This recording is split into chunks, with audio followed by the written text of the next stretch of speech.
a minute of silence before we go live so our conversations are not recorded. Thank you. 30 seconds to go live.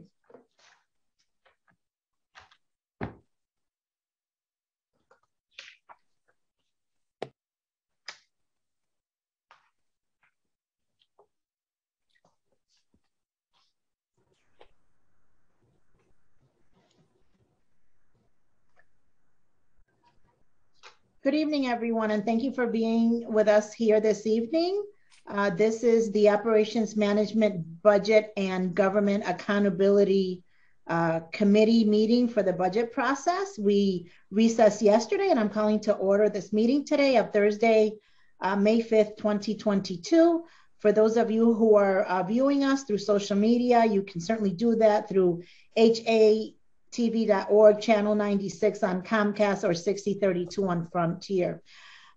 This evening, as I see it on the screen, we have Councilwoman Shirley Surgeon with us, Councilman James Sanchez, my co-chair for OMBGA, Mr. Clark, which is also our majority leader, is logging on as we speak. Other members will be present shortly. Also on the screen, I see our Director of Development Services, Charles Matthew, Nat Gale. Nat, what is your title?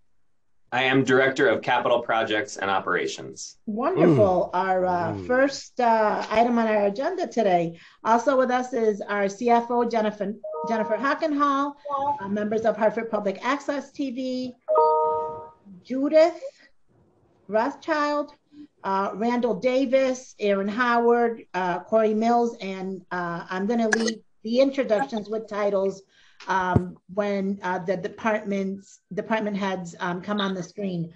So without further ado, first on our agenda is Capital Improvements Department. Nat Gale, you have the floor. All right, thank you, Madam President. Great to be here this evening with our esteemed council members. Again, my name is Nat Gale. I'm the Director of Capital Projects and Operations. I'm here for the City of Hartford, and I'll be walking us through a presentation on the fiscal year 23 recommended budget for the capital improvement plan. So what I'll talk through is start just with a basic introduction and definitions, just to refresh our collective memory on the capital improvement plan. Walk through some updates that we made for the fiscal year 23 budget, and then do a summary of our total recommended budget with then some spotlight project in different summary tables. I'll also talk through the alignment of the capital improvement plan and our plan of conservation and development before ending with what's next and opening it up for questions. So I like to start with just some basic background introductions and definitions, starting with, what is a capital asset? So we define capital assets here at the City of Hartford as things that are either tangible or intangible. And I say intangible because a piece of software could be a capital asset depending on its size and scale. And so that is typically then something that is of significant value, so over $50,000, with a useful life that extends beyond 1 year. So, the common things we think of are our streets, our bridges, our parks, and things of that nature. But again, we do have intangible capital assets. For example, our radio infrastructure is something that has cell towers, but then the technology is a capital asset that we're investing in. So in addition to capital asset, what is our capital improvement plan? It is, again, a 5-year plan that is composed of 2 distinct parts. The first is a capital budget, which is the annual budget authorization for the projects in the capital plan. And then that also includes the capital program, which is years 2 through 5, the out years, we call them, to help make informed decisions on how we are allocating our resources. The focus of today's conversation, because this is the budget, is this capital budget. This is the annual authorization for what we include in fiscal year 23 for funding projects within the capital plan. As you all know, we don't bond for our capital plan, so we operate on a pay-go basis, which means we have to pay as we go. So each year we have to authorize new funding for projects. The last thing I'll note just on, by way of background is per ordinance, we do present the capital plan to planning and zoning prior to taking it to full council. So that was done on April 26th. The Planning and Zoning Commission, they ensure adherence to our city's plan of conservation and development, which is why later on in this presentation, I'll just show a quick breakdown of how the projects line up with that plan of conservation and development.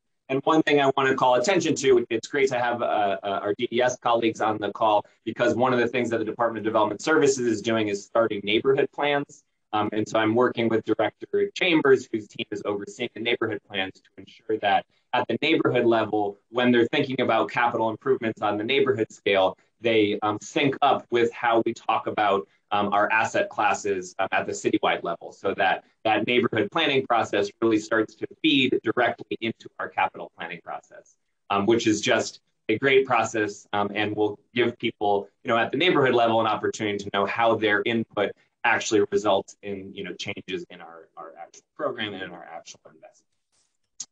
So with that, I want to talk through some updates we made in this fiscal year, in fiscal year 2022, to help change the way we think about the projects that are in our capital plan for fiscal year 23. So during this year, and you may recall this as one of our highlights from the presentation last year, our capital working group adopted a manual of policies and procedures, which helps guide how we do project management, how we do financial management, for the capital improvement plan and program. Within this manual of policies and procedures, we adopted new asset classes for the capital improvement plan. And that's a new way of organizing how we talk about our project portfolio, right? We used to talk about it by department, which, the Department of Public Works has the lion's share of capital projects. Now organizing it by asset classes, which I'll discuss in a moment, helps understand our functional organization of both projects and resources. And the manual policies and procedures also defined project types and prioritization among those types, which allows us to make informed decisions for projects that get onto the capital budget for your review and approval. So first, I'm going to walk through each of the 5 asset classes that we have adopted for the capital plan. And in doing so, I will also read the vision statement for each asset class that was adopted by our capital working group. Our vision statement is our vision for our future state of each of these asset classes. And the classes are facilities, infrastructure, parks, transportation, mobility, and schools. And so again, I'll walk through those one at a time and just read for the record our vision statement for each of these asset classes.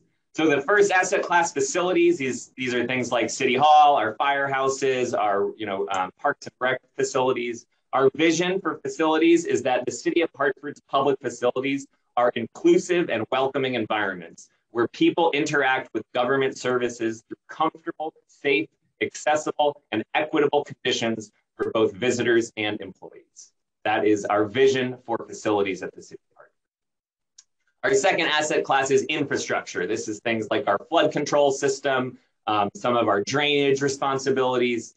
And so our vision for infrastructure at the City of Hartford is that we have infrastructure systems that are resilient and sustainable in order to mitigate the impacts of climate change, protect our residents from natural disaster, and create support systems for those in need. One of the things I mentioned earlier is our emergency telecommunication system. That is an asset under our infrastructure asset class. And so that is an example of a support system for those in need. Our third asset class is parks.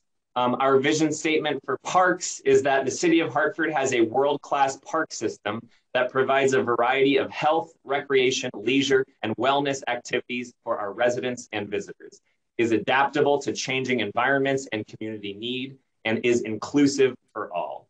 Again, these are all of our incredible park assets that we have in the City of Hartford. Our fourth asset class is transportation and mobility. These are our roads, our sidewalks, our traffic signals. Our vision for transportation and mobility is that the City of Hartford has a modern and innovative transportation system that meets all the mobility needs of our people, prioritizes the most vulnerable, and creates a dignified experience in moving to and through destinations in Hartford and throughout the region. And last, schools are our fifth asset class, and our vision for schools is that the City of Hartford and Hartford Public Schools collaborate to have high-quality school environments that meet all the needs of our students and educators, are in line with the district's model of excellence, and contribute to Hartford Public School students graduating with the tools necessary to transform our world. As a graduate of the Hartford Public School system, you can't rock the pub, Hartford Public High School right there. This one is particularly important to me. And I just want to note, I think it was a joy to bring our capital working group through this visioning process to establish these important vision statements so that we can refer back to them as we're looking at projects within the capital. Additionally, I mentioned not just asset classes that we established in this manual policies and procedures, but also project types and prioritization to allow us to make informed decisions for choosing projects and in recommending projects to you. So the first project type is something that is mandatory. This is legally obligated. An example would be a lawsuit that was brought against the city for violation of the Americans with Disabilities Act. That's something that we're legally required to do. And so, really has to be included in the capital improvement.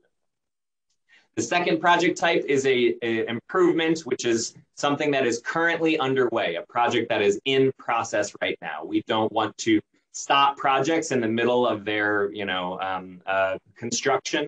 And so we want to make sure that anything that has been previously reviewed and approved and recommended by you all, make sure that it's, included on our plan for the next year. The third project type is redevelopment. This would be redeveloping an existing asset. So, think about a existing firehouse that needs to be completely overhauled and redone. Firehouse 11 is a good example of one that's under construction right now. That was redeveloping an existing asset. And so we have a couple of those types of projects in this portfolio.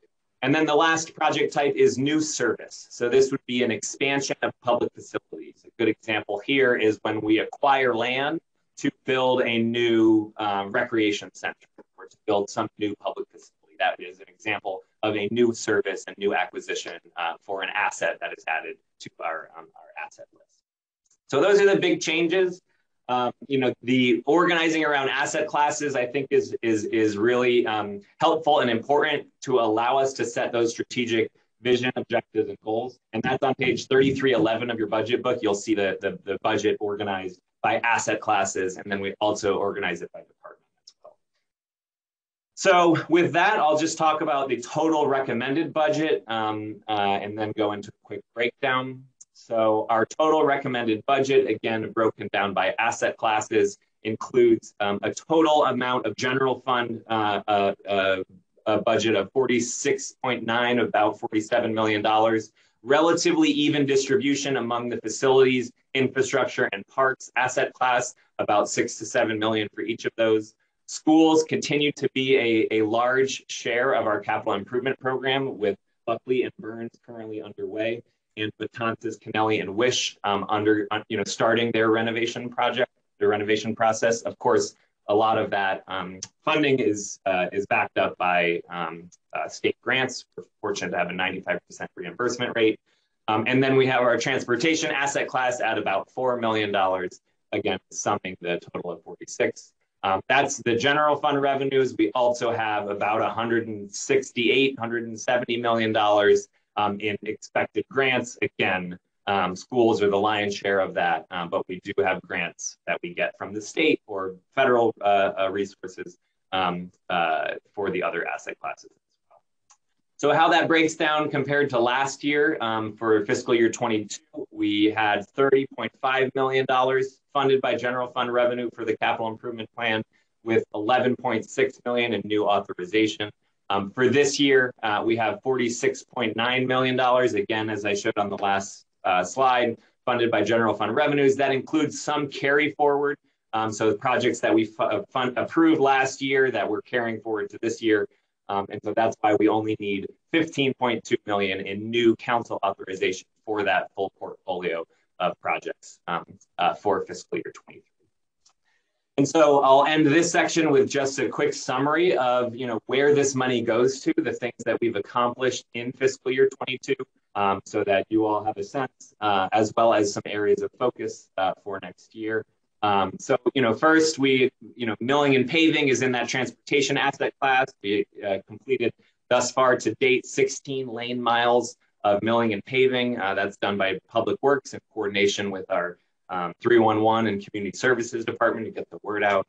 We've planted 480 trees thus far this year. Again, Department of Public Works and their Urban Forestry Division goes out, partners with community organizations and Knox. We've completed 7 traffic calming projects. These are, some of these have been the quick build projects that allow us to get, some of our city posts out there. This does not include the over 60 speed humps that we've also installed, in addition to some of the more targeted traffic calming projects. We've also got major park projects underway in each of our parks in the city. 6 of our facilities have been outfitted with an updated and modern security system. And we've undergone a drainage study for Napper Lane, given some of the major flooding we saw from last summer. So that is making sure we are prepared and ready for actual construction of some new improvements in Napper Lane. Continued areas of focus, there are some limitations to what we can tackle with the PAYGO budget. We are really chipping away at the edges of some of these projects and not able to tackle major, asset investments.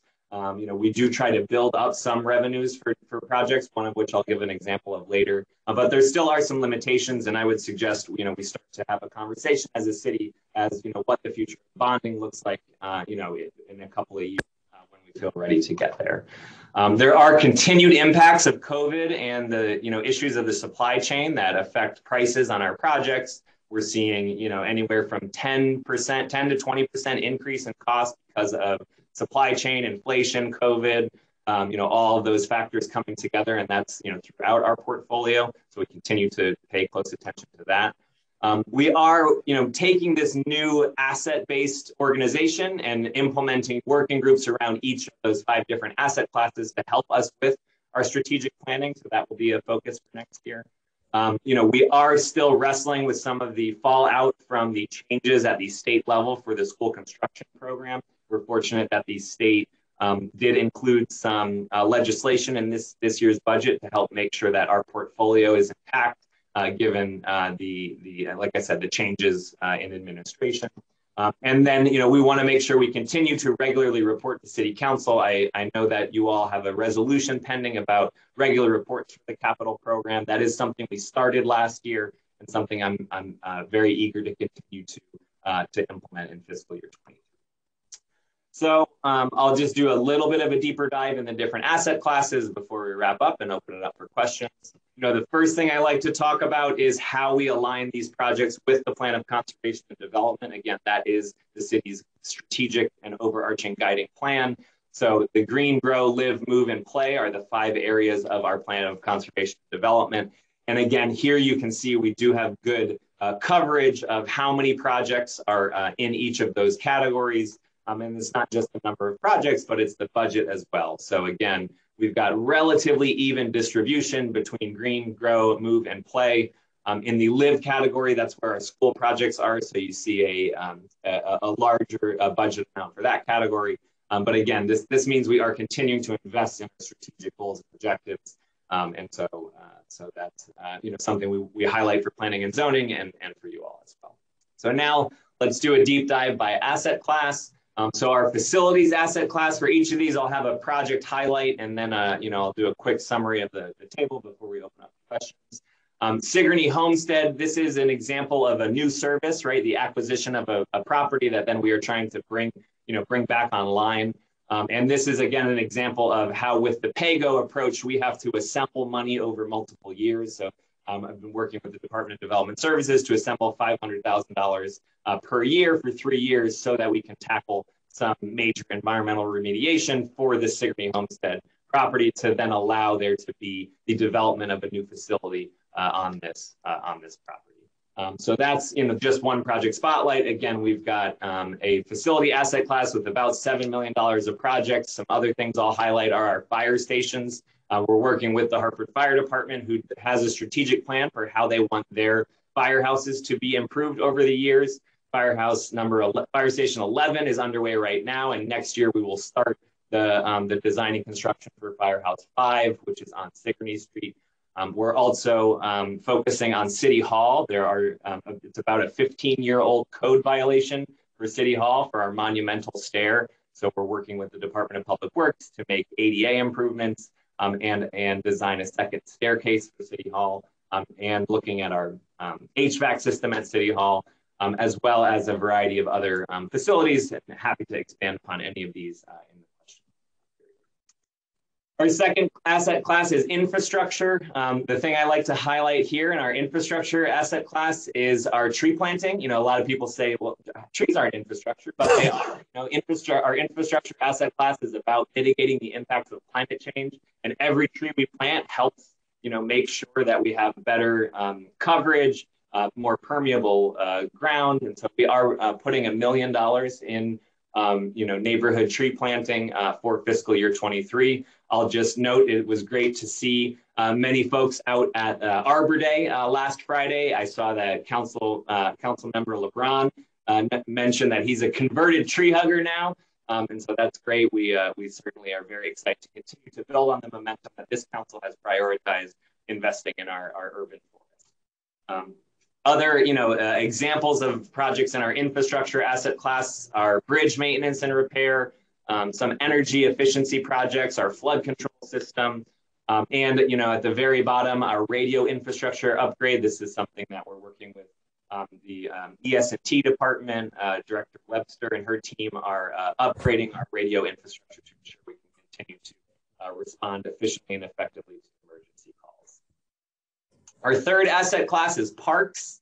And the project I wanted to highlight here is we are investing in our swimming pools across the city for our parks asset classes. I'll note swimming pools will be opening this summer, but we are planning some work in the off hours at night and you know, during inclement weather when the pools are going to be closed, to make sure that we're starting the important facility upgrades, ADA improvements, and doing some patching to avoid some major water leaks that we had last year. This is an initial investment. We had a study commission this year that showed the need at the swimming pools is on the up end of, you know, $7 or $8 million. So this will have to be an investment that is phased over multiple years.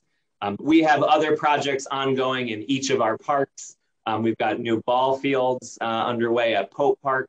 In Goodwin Park, we continue to invest in the irrigation system and phase that project, as well as looking at some improvements to the entrance. In Keeney Park, there's some irrigation work that's been done at the parking lot, dredging, lighting, and lots more. Again, happy to expand on this in the question section.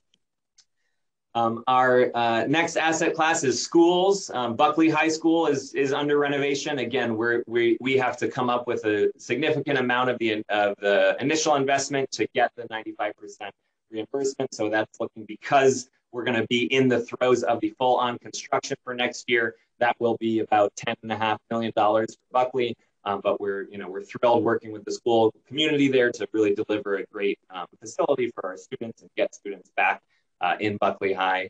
And as I mentioned, we've got a project at Burns underway as well. And then the next phase of projects includes Betances, Kennelly, and Wish, which will start next year. And then after that, we're looking at Moylan, McDonough, and Parkville, and then Batchelder, Sand, and Sanchez. And that's all in alignment with the district's model of excellence, you know, and their transition plan. So that's all driven and guided by Hartford Public Schools. Additionally, we are also finishing up the athletic field, lighting, and track at Hartford Public High School. So our last asset class is transportation. Project spotlight here is $500,000 in traffic calming. Some of you may have seen some of these projects around town. This is an image of the one on Capitol Avenue. Again, the idea here is to achieve some of the benefits of, you know, narrowing the roadway, calming the traffic, slowing down turning movements with paint, striping, and bollards, so that then we can measure their effectiveness and tweak the design before we go and build it out in permanent concrete.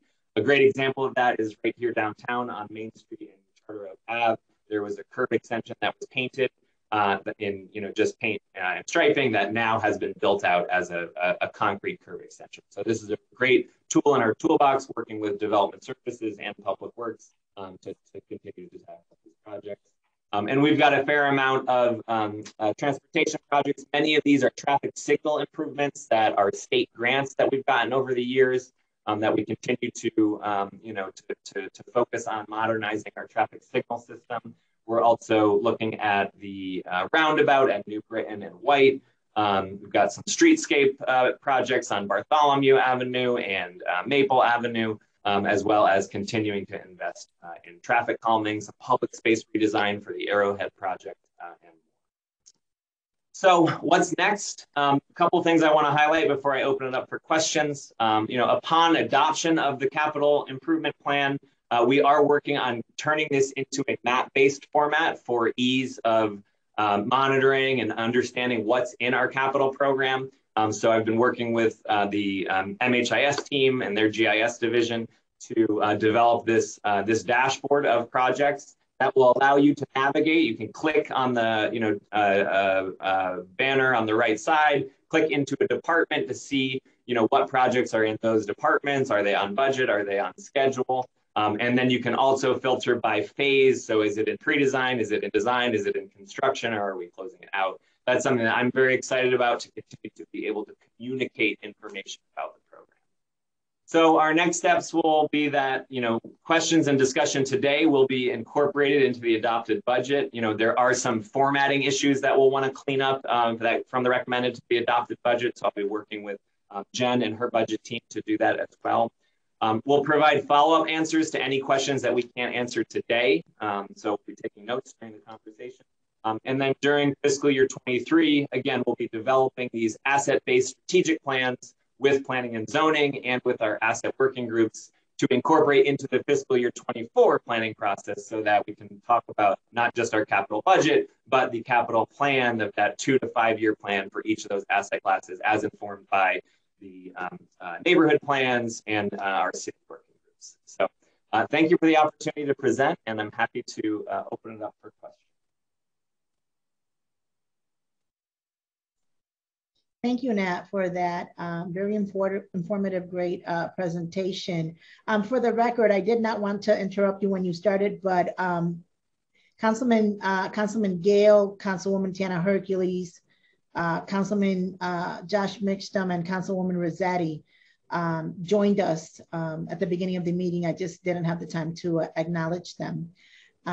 So with that said, does anyone have any comments or questions for Nat? Councilman Sanchez, you have the floor. Yes, thank you, Madam Chair. How you doing, Nat? I'm doing great, Councilman. Great to see you as well. Great presentation. I love the presentation, very informative. What I really like about this presentation is this mapping project. So when do you estimate that the completion of the mapping project will be done, so that everyone can start using it? Yeah, I would say early fiscal year 23, so July, August timeframe, because it'll take some time to take the recommended budget, upload it into that system, and make sure we get project status information. So and this mapping project, will that also incorporate any RFPs or project through the development services and the DPW? It will not include RFPs. It will strictly be projects that are in, planning, design, or construction. So that will be that's a separate bit of information. Okay, but that'll cover all the projects from the other departments, though. Yes. Okay, thank you. And how many positions do you have in your department? So, I sit within the office of the COO. Right. It's really just me. I work with a budget analyst from OMBGA. Her name is Felicia Rosh. Unfortunately, couldn't be here because of the time change. Thank you all for making that time change. And then, I work with the department. So, Randall Davis, Director Chambers, Director Howard from PDS, Frank Della Ripa, our city engineer, Julia Jack, our city architect, but they don't, they're not in my organization. Okay, thank you. Thank you, Madam Chair. Thank you, Councilman. Does anyone else have any questions for Nat Gale? Councilman Mixtum, you have the floor. Thank you, Madam President. Thank you, Mr. Gale. Sorry, I trickled in late. Just one question about some of the traffic calming. And it's a question I asked to DPW as well, because obviously, you know, those things go together. I see the bike lanes on Weathersfield, the protected bike lanes that are protected by parking. That project is now, well, it's over 2 years since the incident that gave rise to it, and it still feels incomplete in the sense that most of the blocks where that bike lane is, and I was just there today, don't have a sign that explains what is going on. And so I think some folks get it, and some folks kind of get it, and some folks don't get it. But all it takes is one car that's too far in, and it ruins the whole point. And when DPW was here, they said, well, you know, maybe we'll try some physical barriers. And I just wonder, I mean, like the city, there was a big response. There was this terrible accident. And we said, you know, we're going to do something about people being able to go too fast and this bicyclist who got killed. And here we are, and it's still incomplete. And it seems like what's left is so little, signs and maybe bollards, and it's not happening. And I just wonder, like, I don't know, but I'm assuming those bollards don't cost a fortune to put in. So I wonder what's keeping it from making it the final mile. Yeah, great question. That, you know, that project, I think, was a real landmark project for the city because it was, you know, our first design approach that, you know, used some of the new progressive transportation design. You know, I'll say this is typical of how you have to phase projects, right? You know, because of how traffic flow and crash patterns are, you want a transportation project to be in for at least a year to evaluate how people interact with it. I wholeheartedly agree. I think, you know, the complement to engineering is education. And so having some signs, and that's something I'll certainly take back to Public Works and their sign shop to see if, you know, it's something that we should explore. But really the next phase is looking at a physical build out. And, you know, yes, we could explore like, you know, plant more planters or, you know, doweled in barriers. But the best design is looking at, you know, an actual rebuild of the curb, right? And that begins to be a very expensive project. So I think we'll just have to look within this budget, right? We've got $500,000 for traffic calming. What can we accomplish with just purchasing off the shelf items for that bike lane? While we build up the case and maybe have to go after some grant dollars for the full construction of that. What's the sort of the scale up, like to take that project as an example from, like, say those shiny bollards that are on Capitol, the little wobbly ones, which I assume are relatively cheap, versus the curb redesign, like just as a matter of scale. I don't need a number, but like 10 times as much, 100 times as much. Give me a sense of what we're dealing with. It's an order of magnitude difference.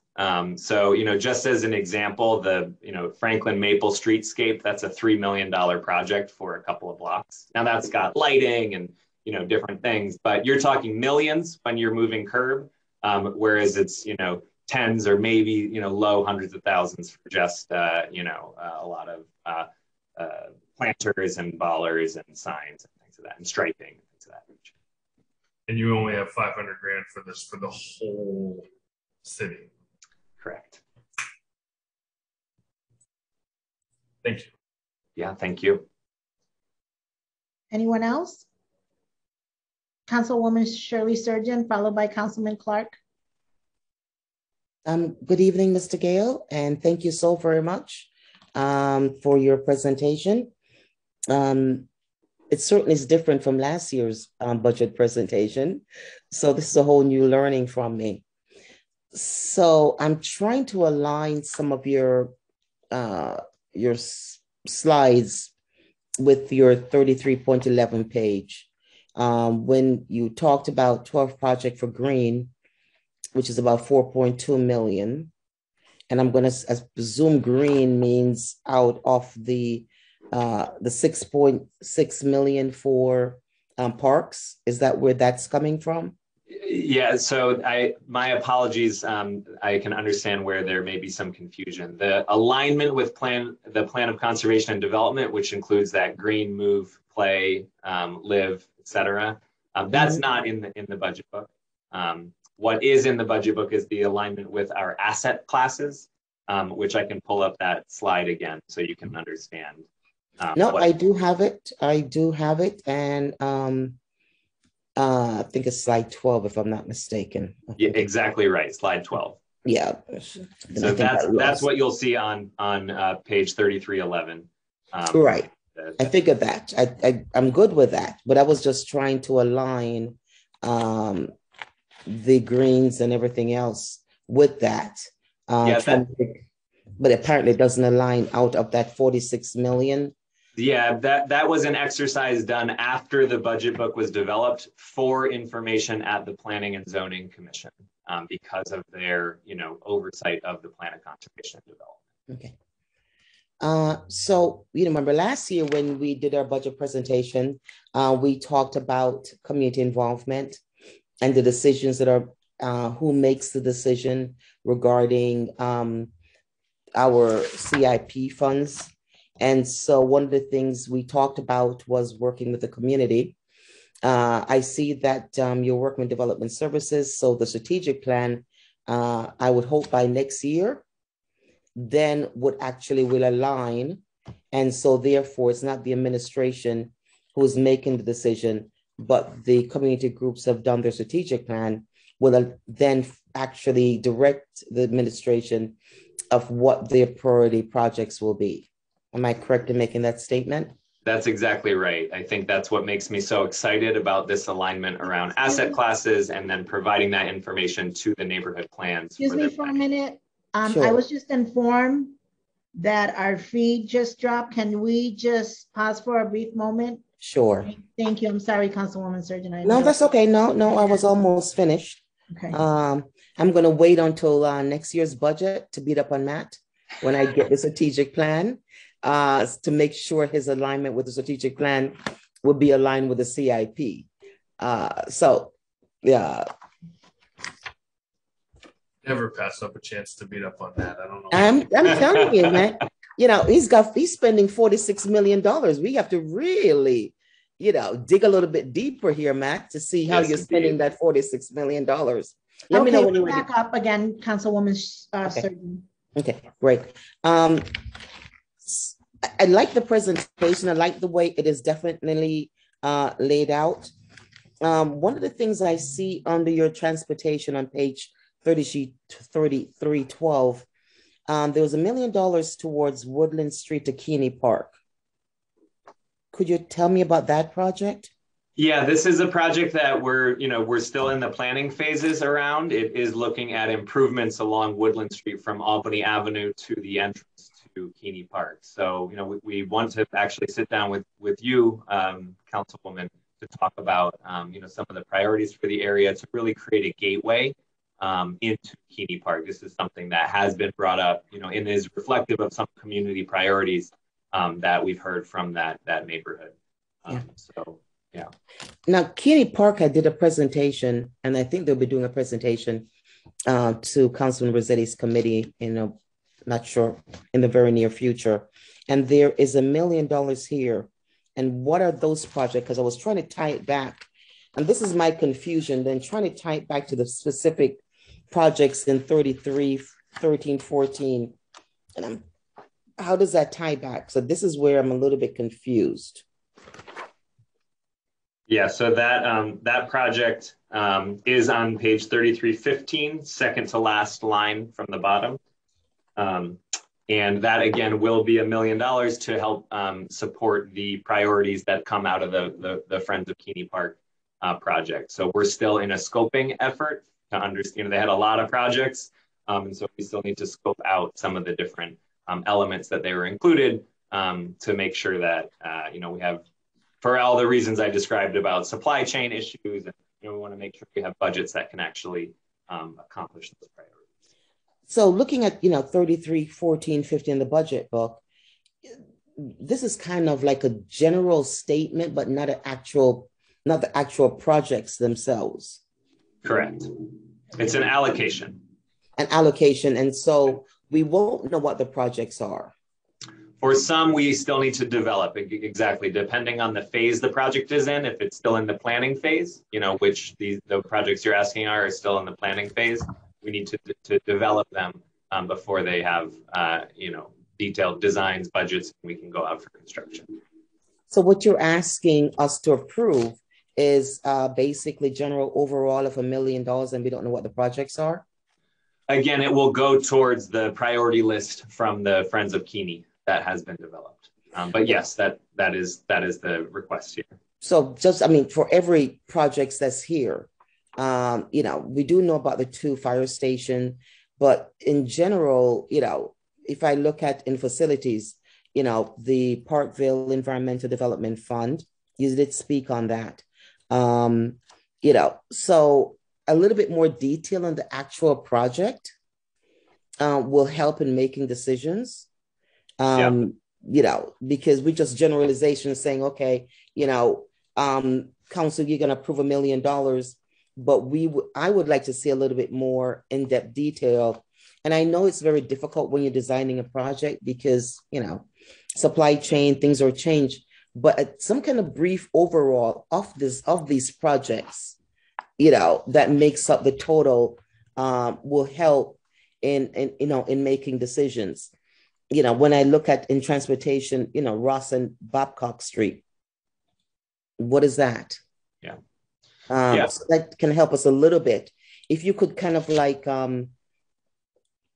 before budget deliberation, kind of get a better overall of, I know you don't know specifically, but just a little bit more general, just a little bit more information that would help us in deciding on the CIP funds.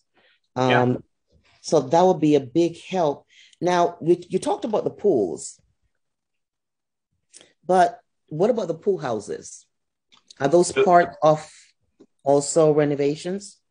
The pool houses are part of those pool renovations. Again, that 1.5 million is a down payment on some of the improvements. It won't, it won't do everything that we want, but it will help tackle some of the immediate priorities in the pool houses and the pools.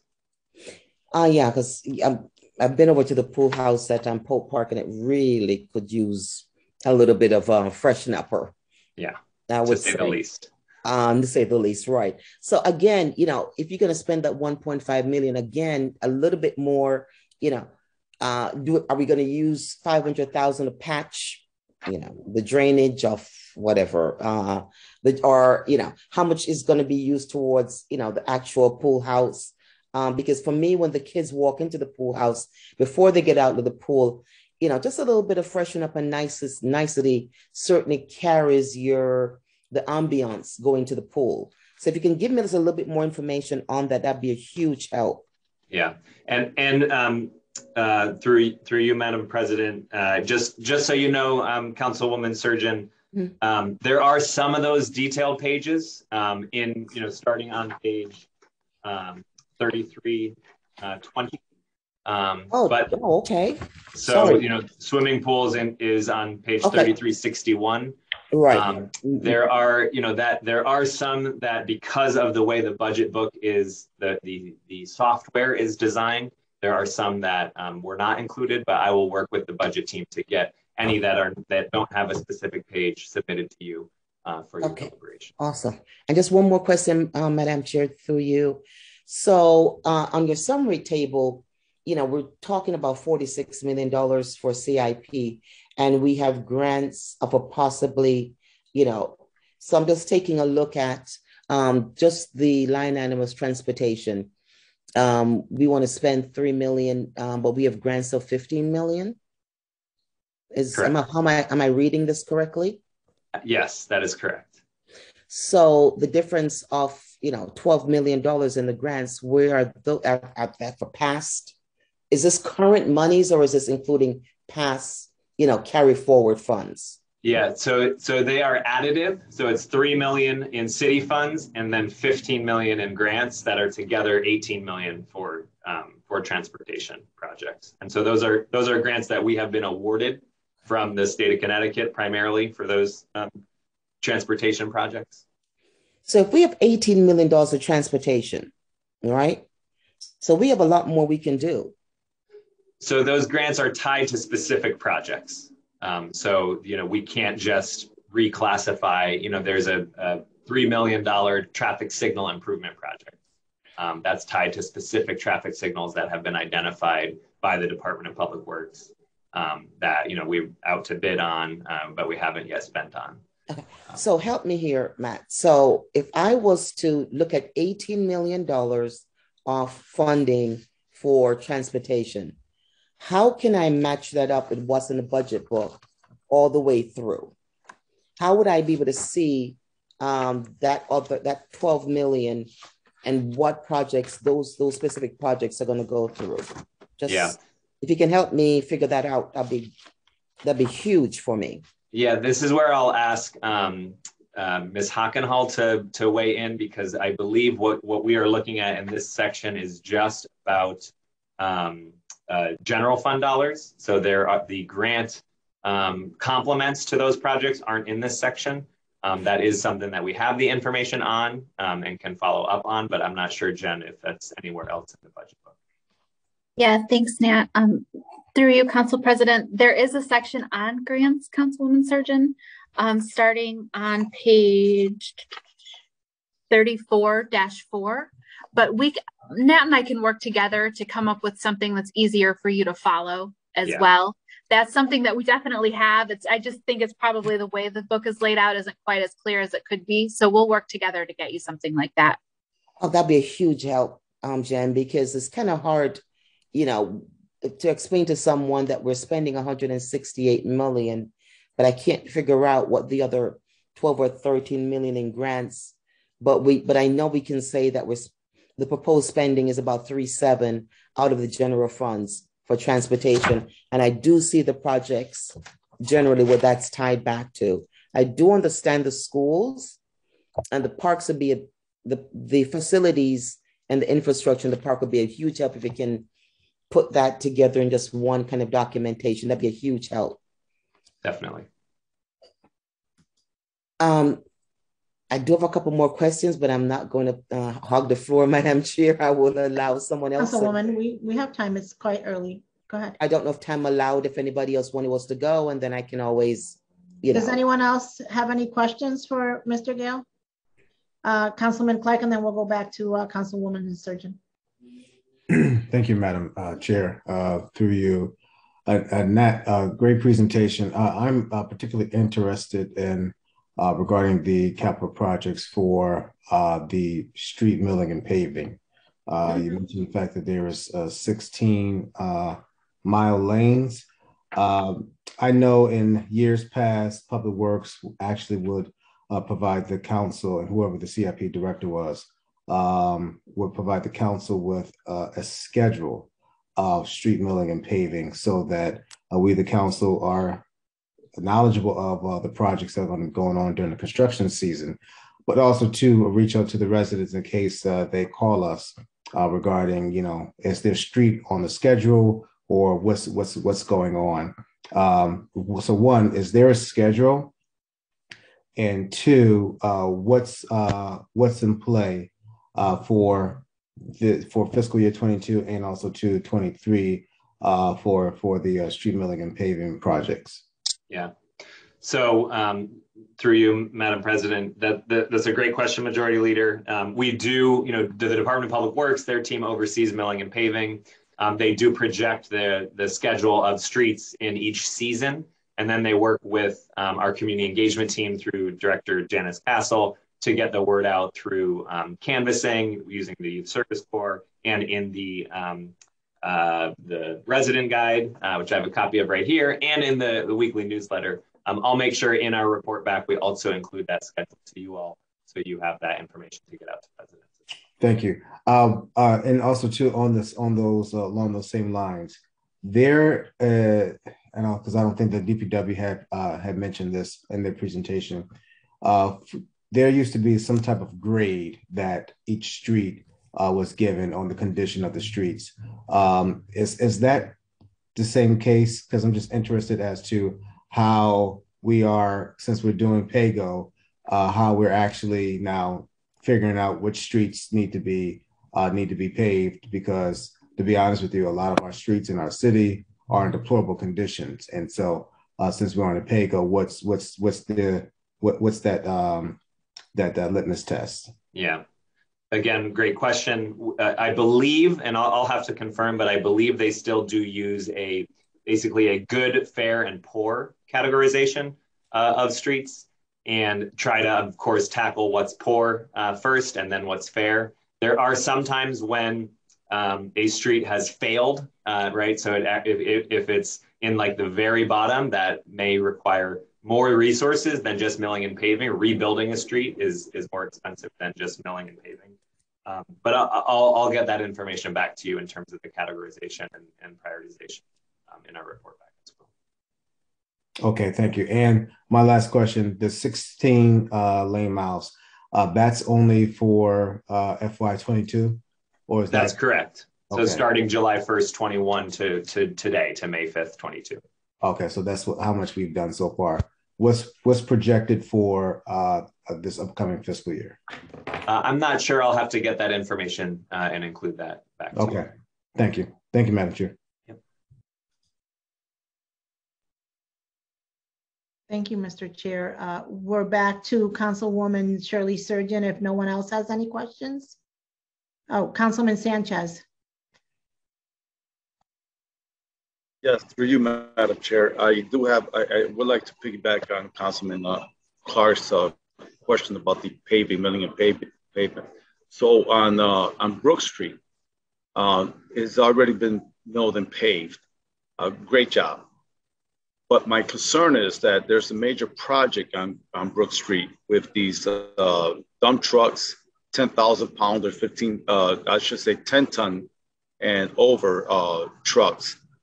What's the capacity and weight can these streets handle if there's such a project, and the folks or the contractors who are performing that project, are they liable for the repairs of these streets? And I'm not talking about just small potholes that they create with the weight of these trucks. How is that handled? Yeah, so great question. The Department of Public Works keeps a book that's a regulation on streets. That includes regulations for contractors. If they cut into a newly milled street, they do have to smooth it out and resurface it.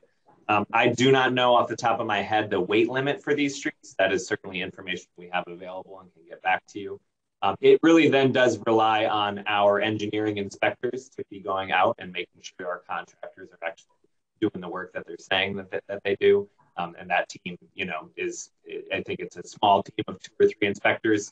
So they have a very heavy workload, but they do get out and, try to make sure that, when we have a newly milled street, it's not just being cut up by utilities or where, there is something that gets cut up, that the utilities are going back and smoothing it out and not just patching it. Okay, and I know we do have a situation where Connecticut Natural Gas has been cutting through the streets and putting temporary patches, which is a horrible job, and creating these massive potholes. I want to move on real quick and I'll be done. The sidewalks. What do we have in the CIP for sidewalks? Yes, we do have ADA sidewalk improvements at about $1 million. That includes some building ADA upgrades. And then there's also a miscellaneous sidewalk and curb repair. That's a smaller team that can go out and repair sidewalks at $300,000.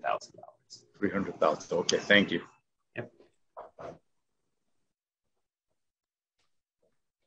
Thank you, Councilman Sanchez. Councilwoman Surgeon. Thank you, Madam Chair.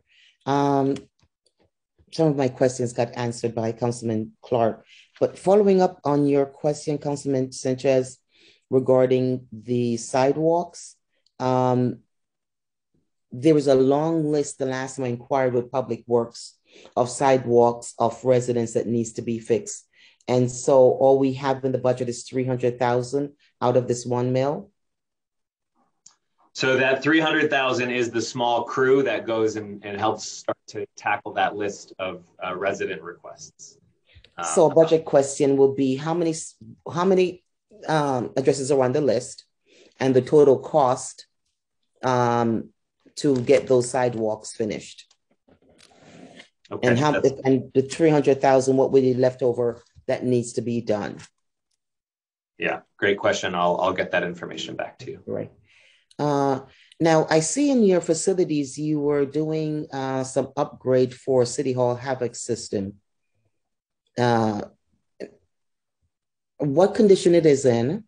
Is $50,000 sufficient to actually bring the air system in the building, up to par?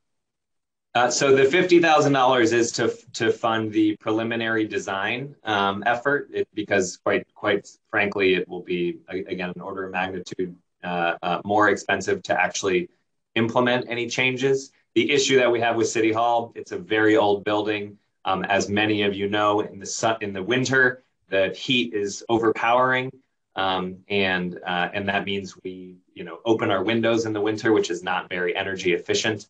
And so that's something that we're looking at. We also have a cooling system that is constantly running and dumping water through the system, even in the winter. So again, that's another thing that we're exploring to make the building more energy efficient. So basically, this is a study. Correct. Okay. So again, I just thought it was going to, you're going to fix the 50,000. So okay. So this is 50,000 to be used for a study. Okay. That's good. And you'll share that with us, hopefully, when that's done, so we can have an idea, what that cost is, because we know it's an old building and a lot of it needs to be fixed. Where is this training facility renovation? We have a training facility? That is for the Hartford Fire Department. Oh, that's the facility at Jennings Road is falling apart, literally. And so that's, beginning again to commission the design effort that then will lead to, new structure. So this basically is a study again. I wouldn't classify it as a study. I would call it preliminary design. Preliminary design. Yes. So we do know what the cost would be in renovating it. And is that why we are allocating for 2024 $2 million for the renovation of it? That's correct. Okay. All right. All right. So hopefully by next 5 years that, if we have, so basically it appears that renovation, that building, all depends on, the cost of material and stuff, is going to be about $6 million. That's our preliminary estimate, done with the fire department. Yes, I will say, we'll see what comes back after we start preliminary design. Okay. And what is a Parkville Environmental? Is that for the building? That is working with the Department of Development Services and the Economic Development Division for remediation for some of the sites that we own in Parkville. Okay. And so I guess Development Services can let us know if they're going to be applying for any remediation grant to help out with that $500,000. Yeah, that's certainly something that we're looking at. Yeah. So let me ask you, off of the, wishful thinking here, Matt, you've been with the city going, I wouldn't say you're new anymore. I think you're going to be seasoned after this budget. If you had a wish list as the, looking at all our facilities, pursuant to your asset class, if you had a wish list, could you let us know what your 5 top priorities, if you had a wish list that's not in this budget? Oh, that's a great question. You can to tell us now, but it would be really nice to hear. Yeah. Because you have worked with different departments throughout the city, from facilities, our parks or roads or schools.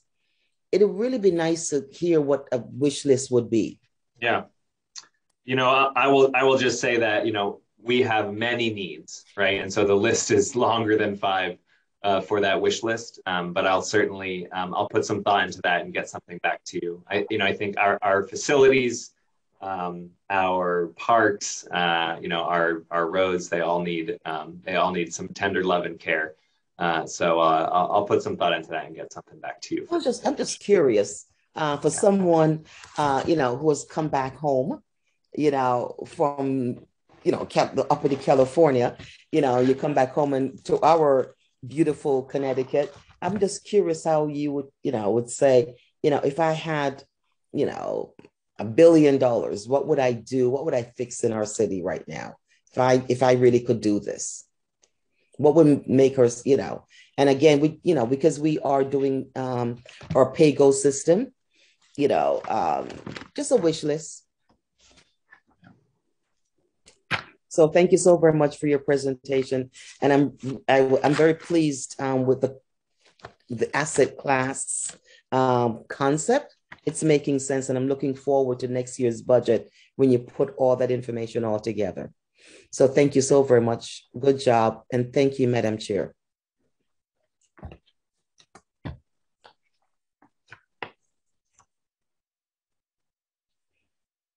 Thank you, Councilwoman Surgeon. Does anyone else have any questions? Councilwoman Hercules, do you have any questions? No questions for me. Thank you, Madam Chair. Okay, great.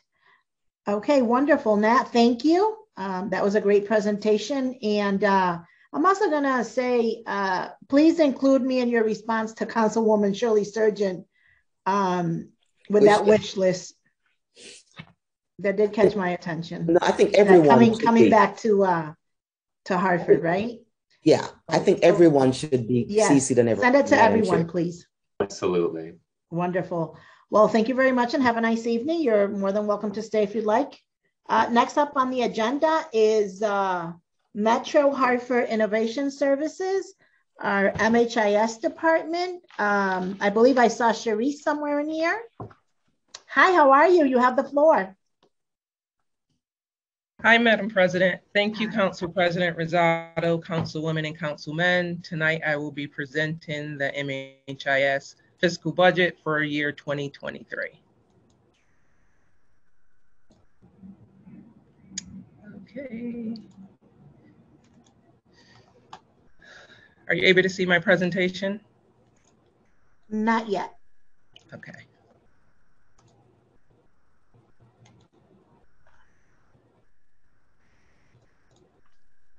I think you need to allow me to share.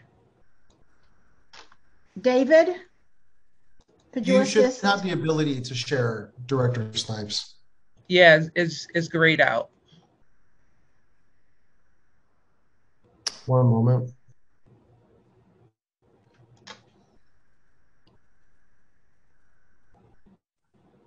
Try now. I was just about to say, our chair, Clark, has host privileges.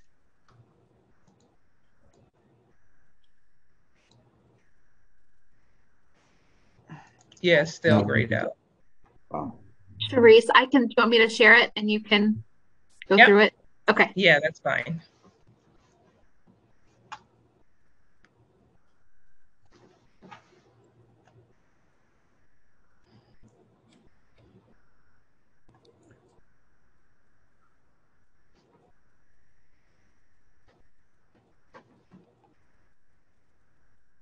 Okay. So the Metro Hartford Innovation Services mission is to provide effective, efficient, and collaborative IT services, solutions, and strategies in a timely and helpful manner that assists the city and schools in achieving their strategic goals. We are aiming to be the organization others seek out as a partner for providing visionary strategies, creative solutions, and effective and efficient services in order to help them achieve their mission and goals.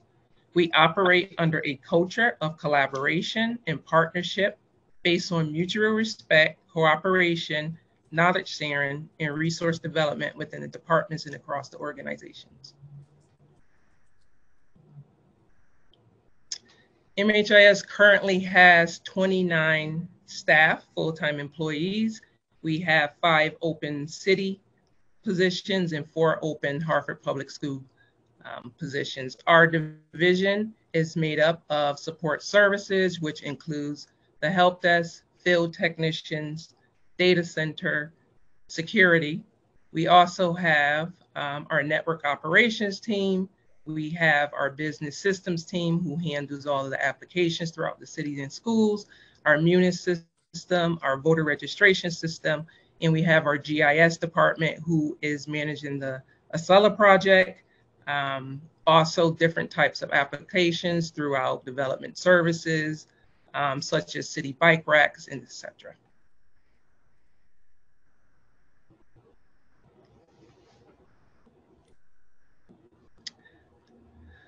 Some of our fiscal year 2022 highlights are installation of Wi-Fi access in the following areas of Hartford. We have access up in Northeast Hartford, Frog Hollow, Clay Arsenal, Asylum Hill. We have just completed the fiber installation in the Blue Hills area. We just installed within the last 48 hours Wi-Fi on 11 poles. And to date, before I joined this meeting, we had 645 clients who connected during that time. We're also in the process of moving through Blue Hills. We're hoping to finish that over the summer to get wireless access deployed. Then we're going to move back to the Northeast, where we're going to finish up the fiber installation and change from LTE to fiber connectivity for wireless in that area. We're also going online. Acela Online Permanent is going live on May 16th. This is a large project for development services and HHS. We're going to go live with phase 1. Next year, we'll go live with phase 2, and then the following year, phase 3. We moved our disaster recovery to the cloud. We're now able to fail over to the cloud in the event of a disaster in the city, a cyber attack. We're able to move more efficiently and more effectively to the cloud and fail over. We set up a new Verizon private network for the Hartford Police Department, which enables them to do more things when it comes to technology. We also assisted with the setup of the new Park Street Library, the external infrastructure, fiber, and internet access. We set up a new wireless network for the new Hope Academy 2, located at the Boys and Girls Club in the South End.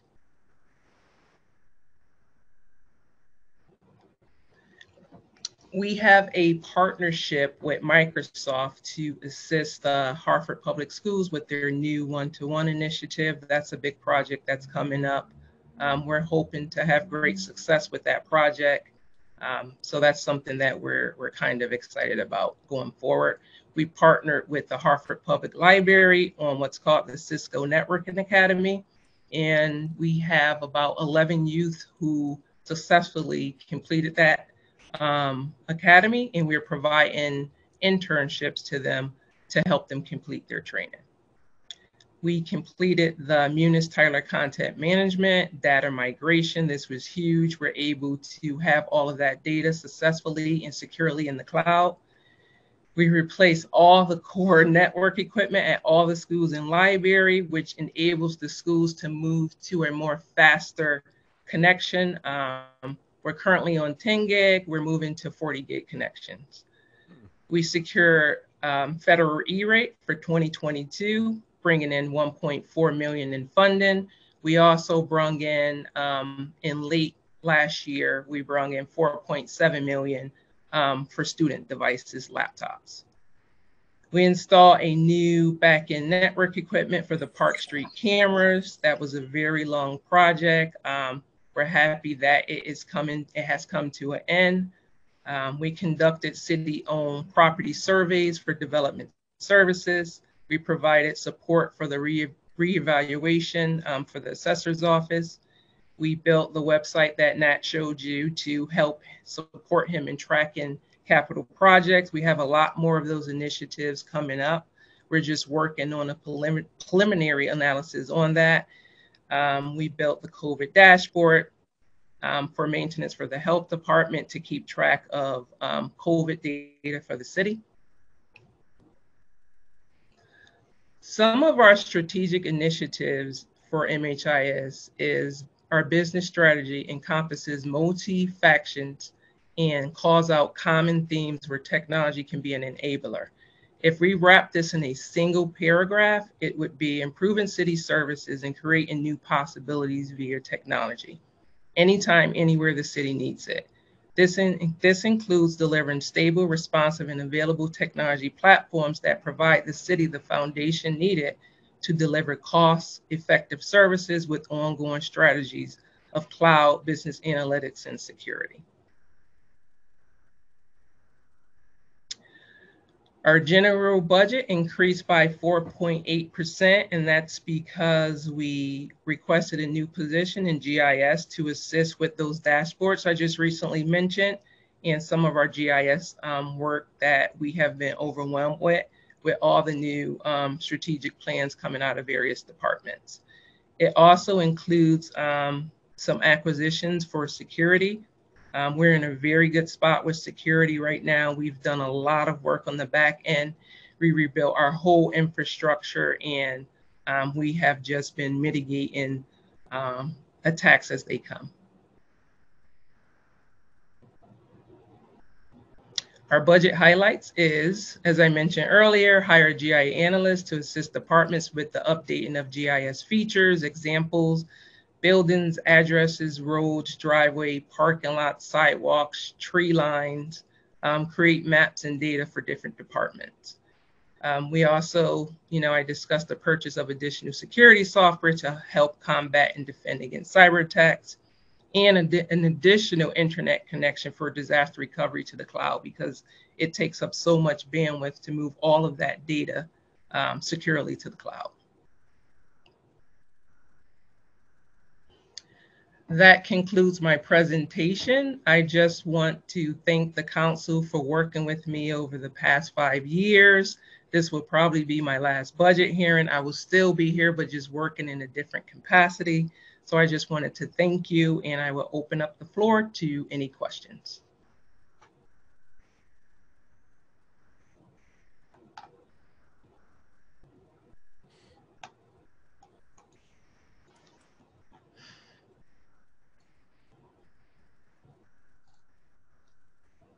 Thank you, Charisse, for that wonderful presentation. And now I'm going to open up the floor to my council colleagues for any questions. Councilman Sanchez. Yes, thank you, Director Snipes, for the great presentation and for your service. I just got a quick question on the GIS. Would this include subsurface infrastructures as well as the Eversource's utility poles and structures as well? Yes, we have all of that data, and it will definitely include all of that information. Thank you. You're welcome.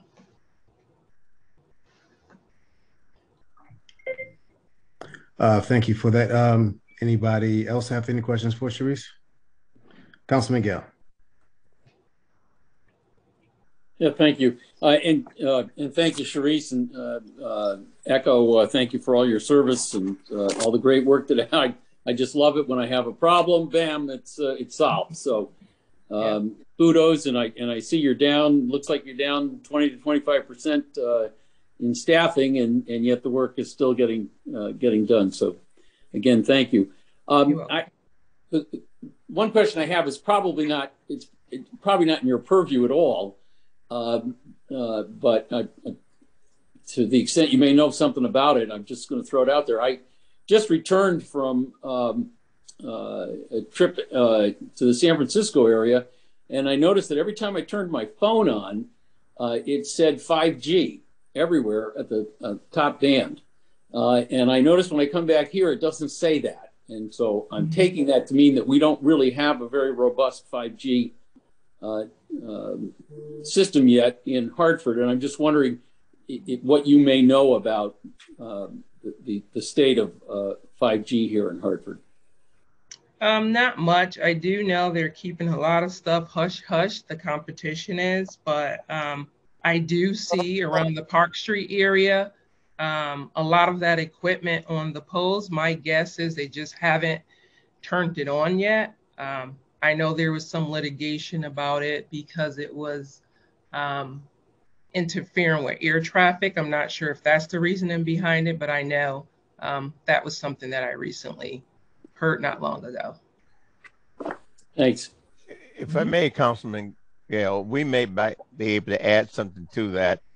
Aaron's been leading that here in DDS. And you're coming up. Yeah. And we're going to spend our time talking about 5G. Okay. That will be fun. I can't wait to that presentation. Oh, God.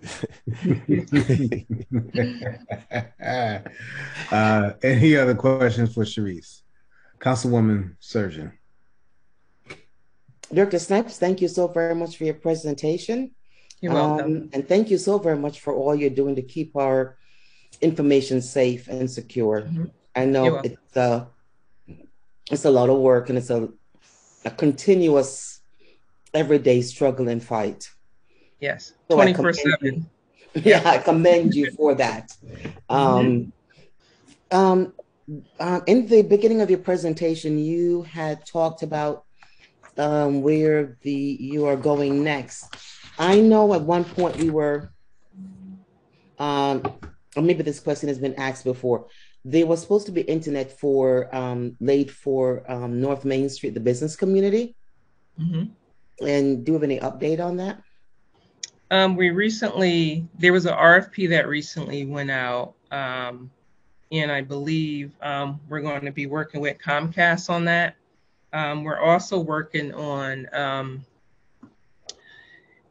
once we just finished phase 1 of the fiber project on Blue Hills. So phase 2 includes us going down Tower Avenue to the end of, sorry, there's bugs flying around this building.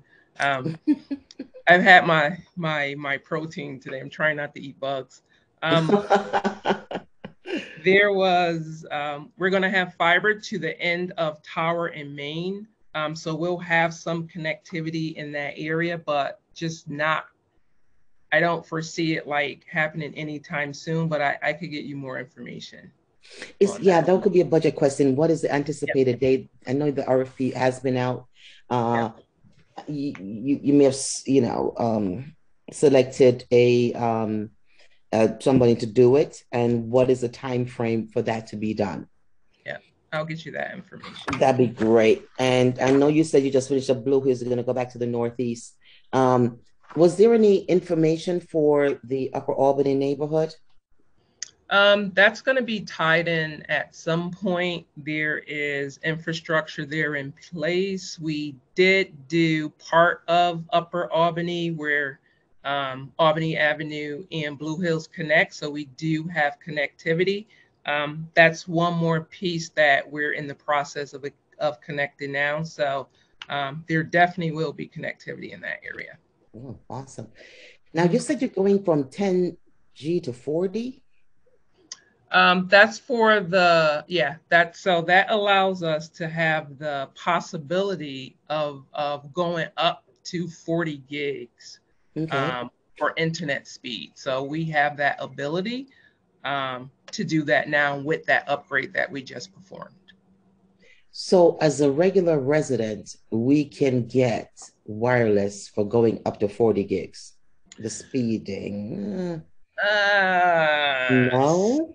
No, not right now, but that's future planning, right? We're planning for the future. So what we have implemented is 1 gig. That's what we implemented, 1 gig. And then we're looking to, do other things around that as well.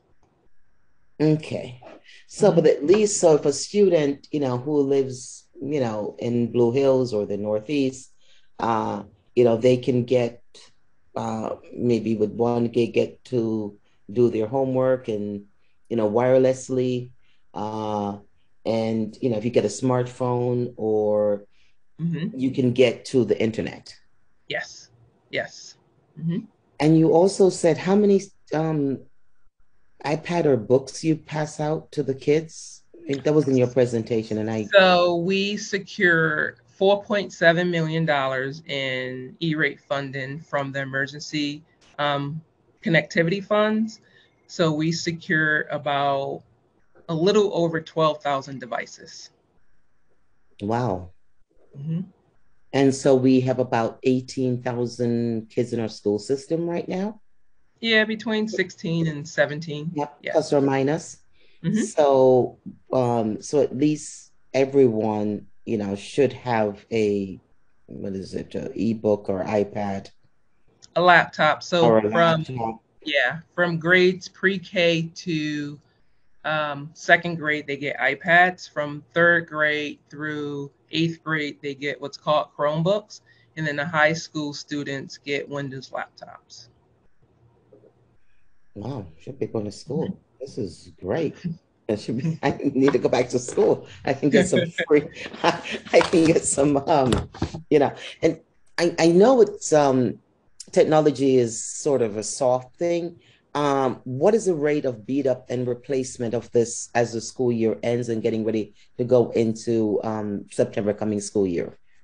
Yeah, there's a lot of devices that's getting damaged, but what we have looked at and what the school district is going to purchase is what's called accidental device protection, which means if a screen gets cracked, that device is under insurance to get replaced at no cost to the district. So they're buying insurance with devices now, so that money, you know, that money won't be the onus of the parent. Okay. It won't get trickled down to the parent. So they're moving away from charging parents from damaged devices, and they're taking that on through insurance. Okay. That's going to be a big help. You, in your presentation, I think you said you had 29 staff. Yes. In the budget book, it's 17. It's budgeted for 17 full-time staff. That's, yeah. Is that for the city side? Yeah. Thank you. This is a city side. Yes. So this 17 full-time staff, you have actually hired in person 17 people, or is just 17, you're budgeting for 17 full-time staff? Yes, budgeted for 17. We have about 9 full-time staff on the city side. Okay, so basically, a live, body in that position, it's total of 9, but you're budgeting for 17. Yep. Correct. Okay. Great. Thank you. And one of my last questions through you, Madam Chair, do you have a strategic plan? How often do you replace city staff equipment? Is it every year, every 5 years? How is that? Yeah, it's about every 5 years. We're at the end of finishing up the refresh. We just have one department left to complete, and that's our Health and Human Services department. So yeah, it's about 5 years. And what do you do with the old equipment? The old equipment, we keep it in-house in the event that, someone damages their laptop or their desktop. We keep them in-house, and we try to, upgrade them a little bit, give them more memory just to make them usable in the event that, someone, loses their laptop or damages their laptop, or, their desktop, something goes wrong with it, their motherboard is fried. So we'll have a quick replacement for them temporarily until we can get another device back to them that's newer. Right.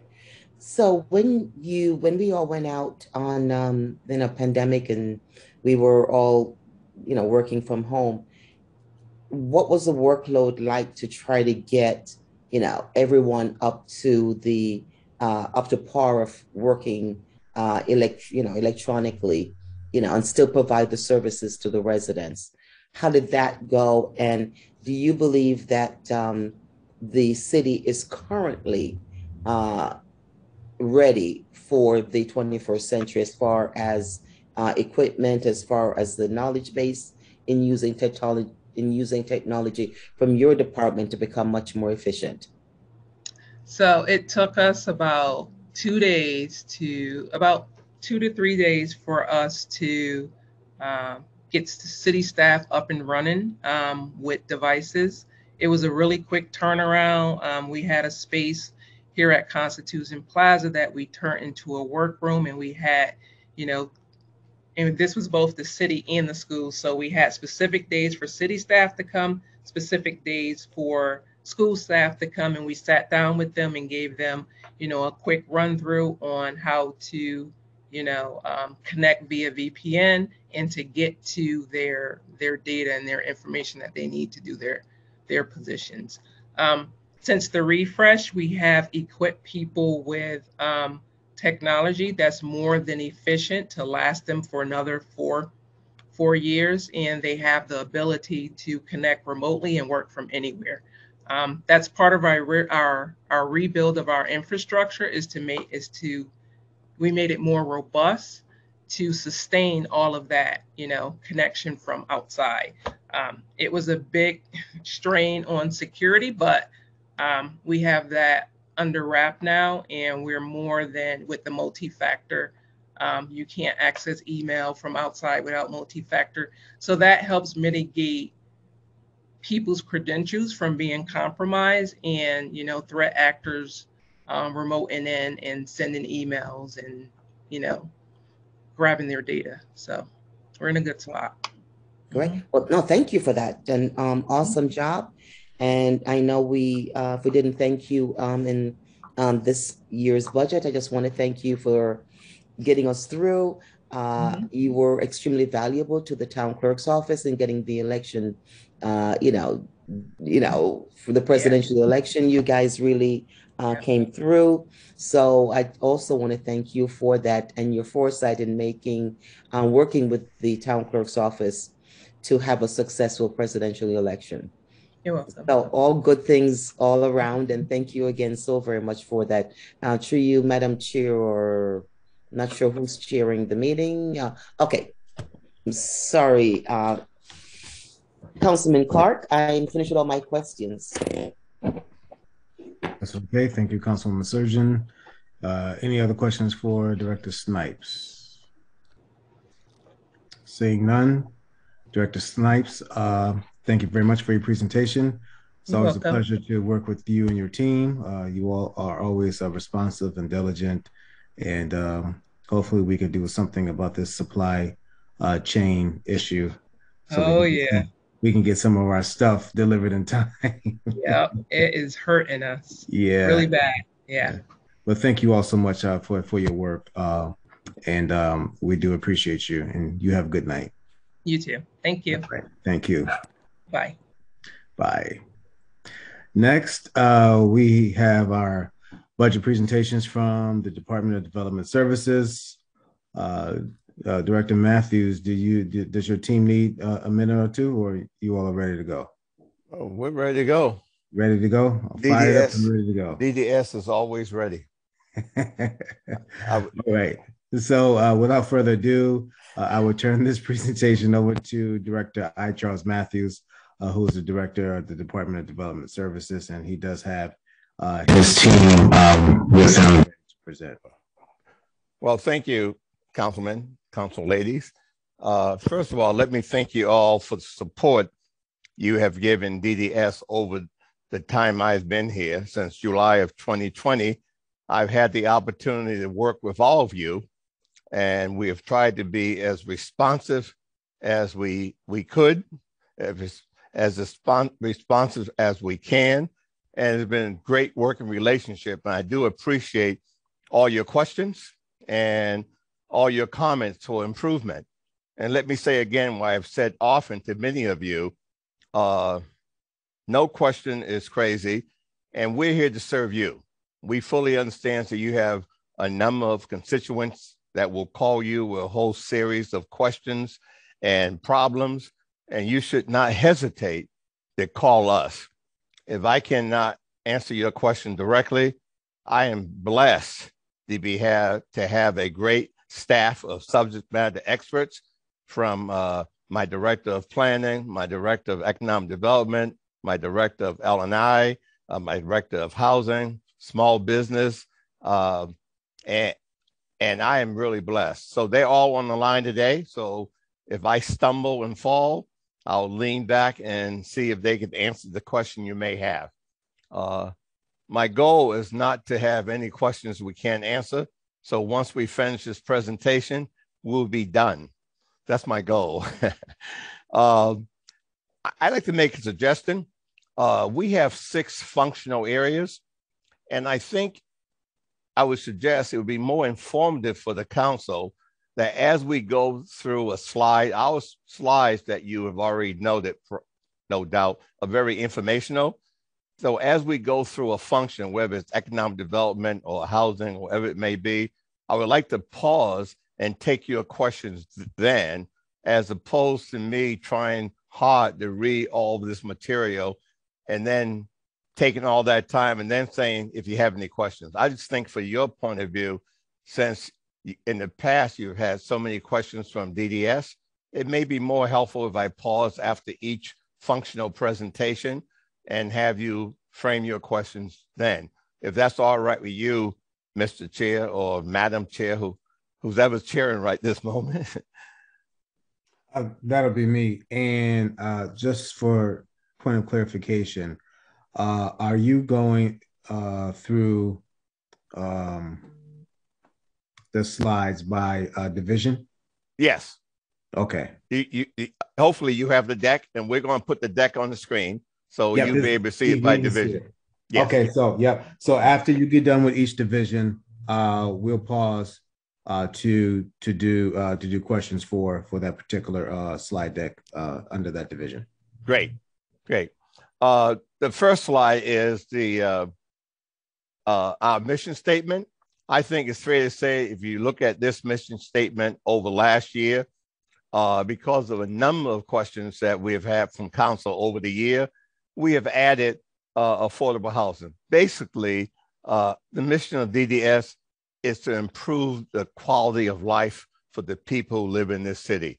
And we do that through home ownership opportunities, to affordable housing opportunities, to supporting small businesses, to maximizing growth, to ensure that all of our buildings and housing areas are safe, that people can have great housing with the minimum of problems we have in many other cities. So that's our purpose really in DDS. And my folks are fully committed to improve the quality of life of people in this city and in many different ways. And we'll talk about that as we go through the slide deck.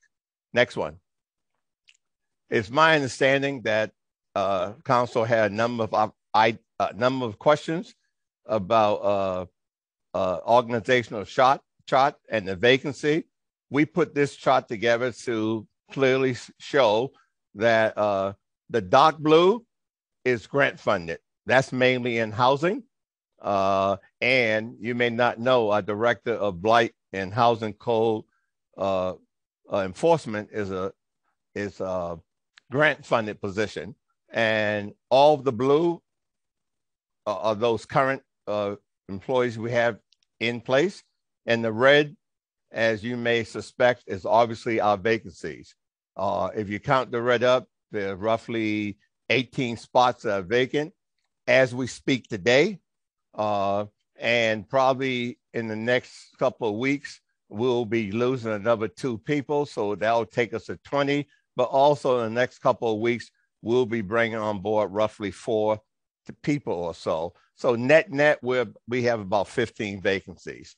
And as you can see from this chart, we have Department of Housing, one of our divisions, as Councilperson Clark referred to it. We have the Planning Department, we have the Department of Economic Development, we have Small Business, we have Blight, Remediation and Housing Code Enforcement, we have License and Inspection, and that's who we are.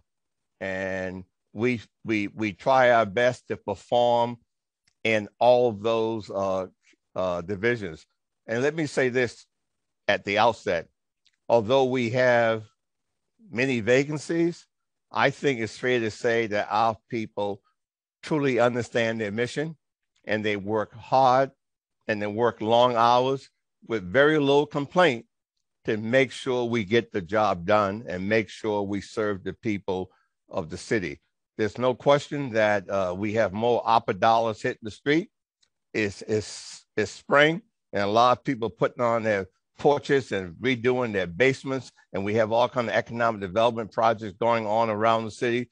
We try as hard as we can not to miss a beat. We try to satisfy all the interests we have in the city, whether they're big developers or they're small homeowners. And at the same time, we try to make sure that as you call, when you have issues that from constituents that you want us to resolve, we try to resolve that. But that being said, let me pause here and see if you have any questions about our organizational chart. You know, we're authorized for 73 people, and you will find from the chart after this that we have roughly 58 employees as we speak, and that's where we are now. Director, I have a question for Mr. Chair. Go ahead. Thank you. Good evening, Director Matt. Good evening. How are you, sir? I'm good. I'm good. So I guess that last bit is what I want to know about us. I know we have a lot of absences across city department, absences, vacancies. Your department has a particular lot of vacancies, and I'd like to hear a little bit more about why that is and what you're doing to fix it. Well, a couple of things. Why that is many of the vacancies are very skill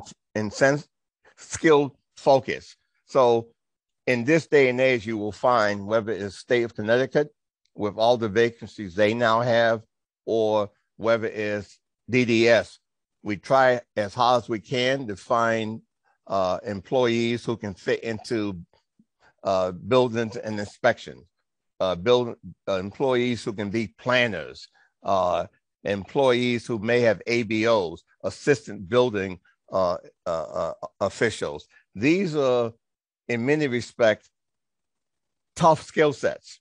And every single community, as we speak, is in competition for the same folks. So people have the choice of working for the city of Hartford, where they get great experience, get a whole lot of work, or working for Glastonbury or working for Avon. So we're in competition with all those communities in and around the city.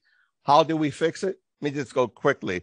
If you look at L&I, you'll see that we have 5 vacancies of inspectors too. These are our building and trade folks. They're all required to have an ABO, an assistant building official certification, so to speak. But yet, even though we have 5, we have a great crew of current building inspectors who not only put in the time to make sure that we don't miss a beat, but we also have some ABOs on the blight side who have also come over to give some support to the license and inspection, building and trade people. And to try to solve the problem, we've been very successful in working with the HR folks in order to put together a program where if we have an individual out there that may be a licensed electrician, a licensed plumber, and they're certified to do inspection, but they may not have their ABO, which is a certification we would need in order for them to become inspectors for the city, they can come into the city and work with us with their current certification. And over the course of 12 months, they can get their ABO certification, and then we'll bring them on board as full-fledged building and trade inspectors. So we're trying to be creative in how we may deal with some of these vacancies. But I have to say this in all candor. The real reason we're able to survive, even though we have 58 people and we have allocation with 73, I got to tell you, we have a great team of people working for DDS. I'm sure we have great employees in the whole city, but these folks really understand the mission and they really put the time in, councilman, and they really do the job necessary. A follow-up question to that in terms of that competition with other municipalities. Two follow-up questions. Are those positions, those building inspectors, and I would say also the housing inspectors, are those union jobs, and how do their wages compare to the towns we're competing against? Well, I guess we're having a problem with the slide here. One, initially, we were not very competitive. We initially lost 5 building inspectors, in part because they left to go to, I believe, Glastonbury, Bristol, some other towns, and they was making a lot more money. We were paying our building inspectors $73,000, and they was leaving to get $10,000, $15,000 more in salaries. We have changed that working with HR. Now the average building inspector is making roughly 80 grand. So we're very competitive now with surrounding towns, and that has really stopped the drain and the problem with people leaving the city. They want to be here anyway, because if you're a building inspector, you want to be where the action is. And I think our building inspectors want to be here, but you still got family support. So we need to be competitive, and we worked out a deal with the union, and we worked out a deal with HR where we raised all these salaries. And all of these positions are, in fact, union positions. The housing code inspectors and the inspectors, too, who are trade inspectors, building and trade inspectors. Another question, since we're on the topic. I remember you telling us, and I don't remember if it was, you were addressing us at some point in the past, and I can't remember quite when it was. But you told us that you would like to see a situation where you have a lot more housing inspectors. So instead of just responding to calls, you have enough that they can just be doing spot checks or popping in, as it were. It was what Liani Arroyo described last night as being active versus reactive. Yep. I think, and you'll correct me if I'm wrong, because I'm just not sure I remember, but I feel like you said another 10. But where are we in terms of that, in terms of what would it take for this? I mean, I know New Haven, for example, has 17. We, from what I count here, have 5 active. I had thought 4, but I guess maybe you hired another.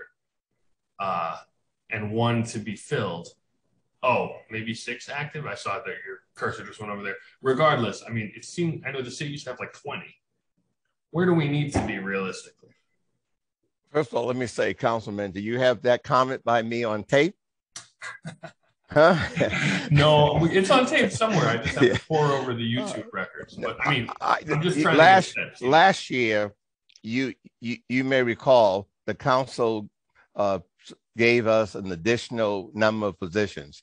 They gave us 1 additional inspector 2 position, which are people that the building inspectors, and they gave us 2 additional housing code inspectors.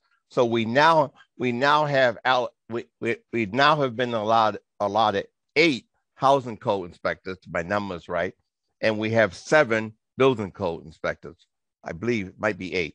So I believe now we still have 2 openings on the housing code side, and we have, as you can see, 5 openings on the inspector 2 side. I believe where we are, we can be more proactive. Now, my mother always used to say the proof's in the pudding. Next year, when we see, as we get fully staffed and we start rolling all this stuff out, there may be a different story. But right now, looking at where we are and looking at how we have resolved a lot of the issues we currently have through the city in terms of inspections, both on the building side and the housing code enforcement side, I think we are at that sweet spot where we can be more proactive. I said to you the last time I spoke to you, I felt we was more reactive. That in fact we only responded to 311 calls for the most part, or citizens who may send us emails complaining about one thing or the other.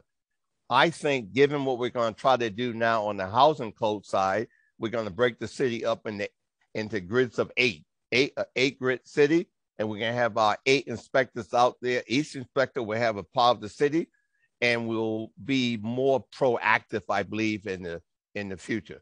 And I think we now have enough with the way we structure the city in the 8 grids, that we'll be able to do all we need to do to be a lot more proactive than last year.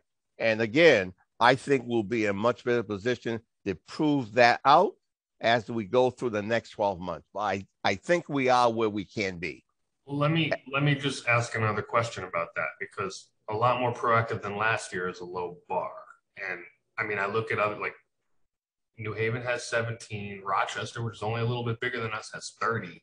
And we are in a situation right now where, I mean, I hear from constituents, it's probably the biggest complaint I get from constituents is about landlords who aren't fixing unsanitary conditions in apartments. And with rents going up, we're in this position where folks feel like they can't leave and they don't want to call the inspector, because then since the inspectors only come when they're called, the landlord knows you called them. So how is it that us with 8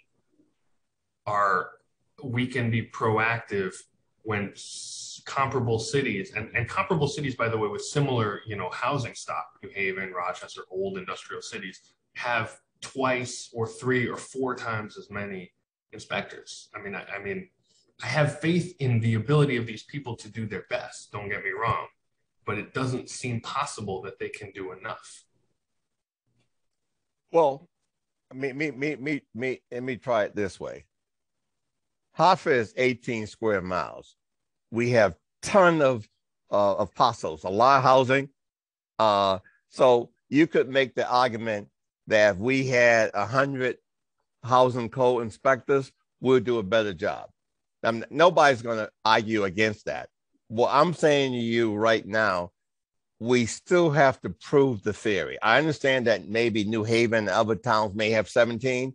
What I'm saying to you right now, I would say to you as director of DDS, I think given how we have restructured the housing code inspection unit, we can get the job done proactive and be proactive with the 8.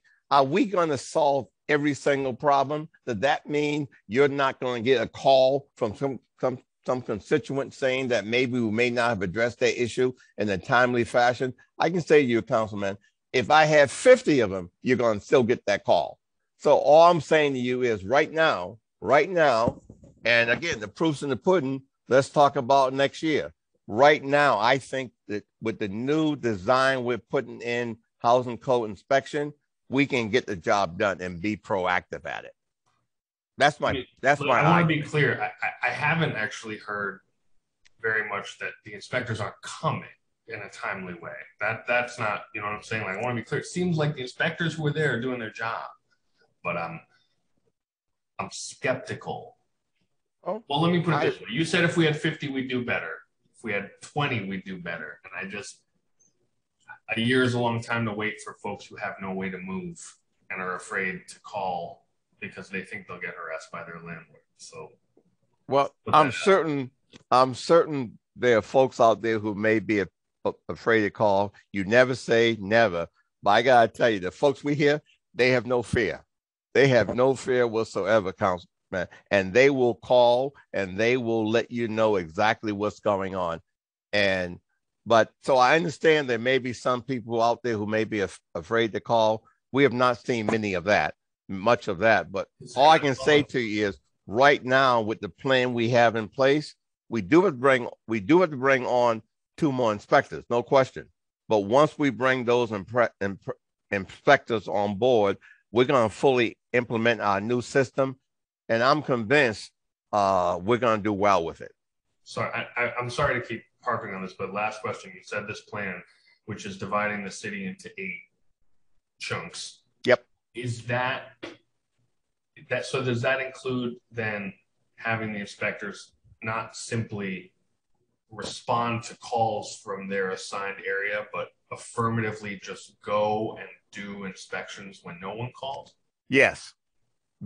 I call that being more proactive. Right. I want to make sure that we're understanding. But particularly on the 40+ unit development, and as you know, as of July 1st, We'll also be responsible for getting rental licenses for those people in 10 units, 10 to 39 units.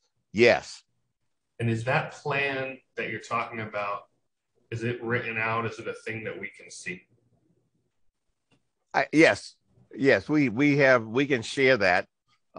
We have the rental license program, and we're bringing all of our inspectors on board with that. We can share all that with you. Yeah, I would love if you would send to all of us everything that you think shows us how the city is going to address more proactively housing code violations, especially in rental units in the coming year. I would appreciate it. All right. Okay. Yes, but let's move on. Okay.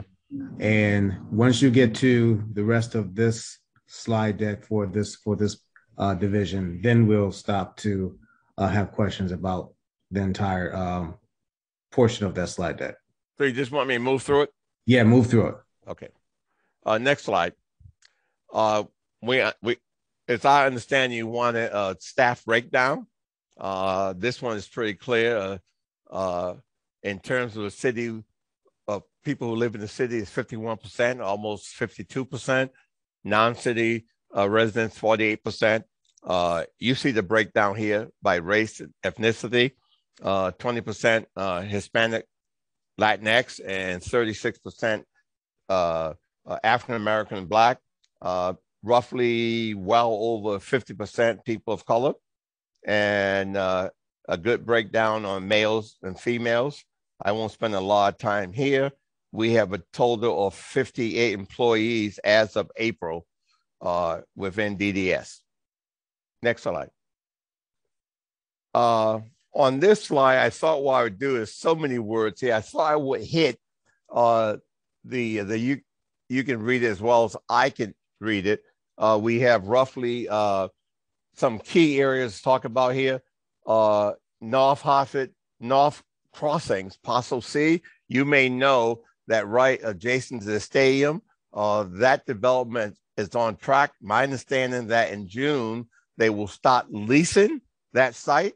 And Randy Salvatore, who's the developer of that site, will go across the street to what we call Parcel B, and he will build approximately 500 units of apartments across the street with a 500-car garage, and he will do it in two phases. Phase one would be around 287 apartment units. Phase two would be the balance. As I go down this list, there's probably nothing else I may want to call out, but I'll come back to questions if you have anything on that slide. Pre-development projects, you should know we're in the process of negotiating with 110 Washington Street. That's the old school across from the courthouse. That's going to be an affordability play. It's going to be a number of, I believe, 1-bedroom, 2-bedroom units, and maybe some efficiencies. I'm not sure about the efficiencies, but it'll be an affordable development. The Arrowhead development, that from from Pleasant Street, I used to say from Pleasant Street all the way down to Flatiron Building. We're going to try to develop that whole parcel. As you may know, we received $6.3 million from a challenge grant to make that happen. We have money coming from the CRDA. That's going to be a mixed-use project. It'll be housing on top, and there will be retail on the bottom. We just got in-house on 270 Albany Avenue. That's the parcel between Center Street, if you know where Center Street is, and Green Street. That's going to be a mixed-use project with roughly 40 units of housing and retail on the first level. 614 is the old police substation that many of you have talked about on Albany Avenue. We've been working with a developer, not developer, but architect, and we'll be in a position to meet with the community sometime towards the end of the month to show them what we intend to do there. I'll just move on to the next slide and then take any questions you may have on this one. The next slide really calls out some of the points I made earlier about Park and Main, the north crossing Parcel C. You can see that roughly speaking, we have roughly 395 residential units and about 23,000 square feet of commercial space. As you may know, the Hartford Public Library completed their library in the Park Street area. The big one here I like to call out is the Small Business Development Division. We had 3 grant programs during COVID, and we put roughly $3 million in assistance for small businesses, and we helped over 390 small businesses throughout the city. You know, the next bullet, you're familiar with the Business Activation Program. This is a program where we have allocated $6 million to attract more small businesses into not only downtown vacant spaces, but also neighborhood vacant spaces. While we have dealt with awards with 24 property owners already, I have seen that the applications for that funding is roughly around 70 new businesses that will in fact be considered moving into the city. And that's on vacant space on the first level for the most part. Next slide. Next slide. This is again to hit some of the small business activities. You may know from the organizational slide, we are currently in the process of recruiting a small business director and a small business support person, because those 2 positions are vacant. And to be creative, we have shifted that responsibility over to economic development, and they are in the process of taking care of that until we bring people on board. But the significant thing here, again, is we had 2 to 3 rounds of funding, and we put $1.8 million in the 330 Hartford small businesses. I talked a minute ago about the collaboration with the Chamber of Commerce for the Business Activation Program. And obviously, you know, we deal with all the special events that occur within the city in DDS. Next slide. This is just give you an example. Nat talked about this before, putting this together with all of his projects. We put this map together to give council a sense of where all those small business grants, all those businesses who receive small business grant, as you can see, they all across the city. For the most part, the small business grants did not go to any downtown businesses because they couldn't go in that particular census tract or zip code. So you see all the businesses around the city who got roughly $7,500 in 2 to 3 rounds of funding to keep their business going during COVID and shortly after the COVID situation dissipated a little bit. Next slide. Housing, again, housing go through some of their key accomplishments. They closed over $3.6 million of loans and grants within the housing division. Housing is very focused on trying to provide housing preservation loan fund to folks, trying to provide home funds in order to build housing throughout the city and improve housing throughout the city.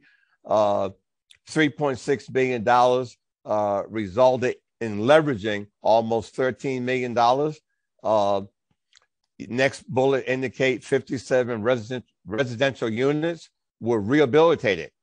As you know, we have an ongoing blight reduction program in the city where we work with, it's not part of housing, but we work very hard to identify blighted properties, foreclose on those blighted property, and then move those blighted properties to the land bank when we can.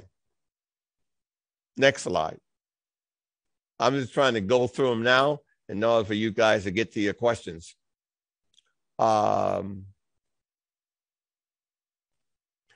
I guess you look at the first bullet to pick up something significant, $1 million in home funds to help the hub transform 45 units. I believe those are senior citizen units in Frog Hollow. Edward Street home ownership opportunity. We built 3. We will be building. We built 2 already. 2 family units on Edward Street. Great home ownership opportunities for residents. $900,000 of home funds to build 27 affordable housing units in Parcel C of Dono, the first phase of Dono, which is adjacent to the ballpark. Very quickly, anything else here? But some of you may know we're in the process of moving the homeless shelter from the McKinney shelter over to Brainerd Field to the Days Inn. We work with the state and others to purchase the Days Inn so they can do expanded services for folks who may in fact be homeless. Another bullet here, 50 emergency vouchers that we got from HUD. We used to house people who were homeless and experienced a disaster of being homeless as a result of fire or other kind of disturbances in their dwellings. Next one. License and inspection. Elder will always want me to point out to you, our director of L&I, that we have already earned close to $4.5 million in revenue collected through the third quarter. We have reviewed 2,800 plans.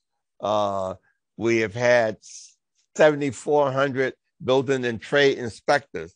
This goes back to the comment by the council person early. And how can we do what we do? We do what we do because we have dedicated people who continue to do the work and don't complain about doing the work. And we try to be as creative as we can with getting the work done. Next slide.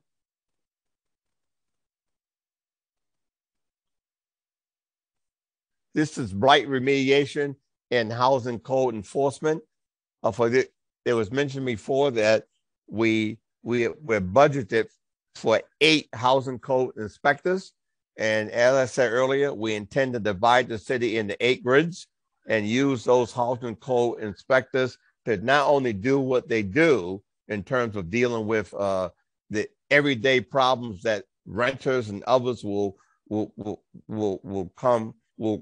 have to deal with, but also to be a bit more proactive in how we go about doing our business and making sure that we not only respond to 311 calls and the calls from the average citizen, but as we see a building that might be 40 plus units, we're proactive in how we deal with that issue. If we see a building as of July 1st of this year that might be 10 to 39 units, we're going to try to be as proactive as we can to deal with those sites. Next slide. Planning. The thing I would say about planning, we now have a situation where we're going to be working as hard as we can. This is something I think the council will appreciate, to get as much public engagement as we can. Clearly, as we go about the city talking to many residents, they will say to us, as you have said to us, who are the folks making all these decisions? Who are the folks? And what we want to do is put into the system enough public engagement with all these neighborhood strategic plans and neighborhood plans that we are developing. So there's a relationship between what we do in DDS and what we do in the city, so to speak, and what the neighborhood expects to happen in their neighborhoods. So Amy and her crew are working as hard as they can to really expand public engagement, and really in every single neighborhood in the city, they put together a neighborhood plan with the neighborhood And those neighborhood plans will be then fully integrated in what we do in the city. So it's almost a cohesion between what we do and what the neighborhood expect. Next slide.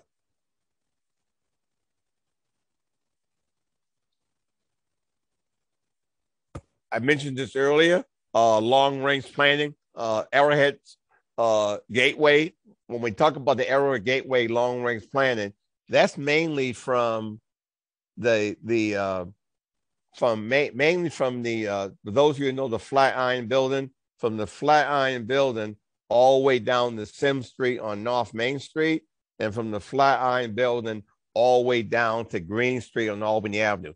The city owns a lot of parcels, and we have engaged an outside firm, consultant firm, planning firm, to work with us to ensure that we take into consideration all the things we can do to make those vacant parcels better for the community as we move forward. Right now, as you see from this, we're looking at doing a neighborhood plan for Upper Albany. We're looking at doing a neighborhood plan for Frog Hollow, a neighborhood plan for the Northeast, and going forward, we'll be doing neighborhood plan for the other 13 neighborhoods we have in the city. Next slide.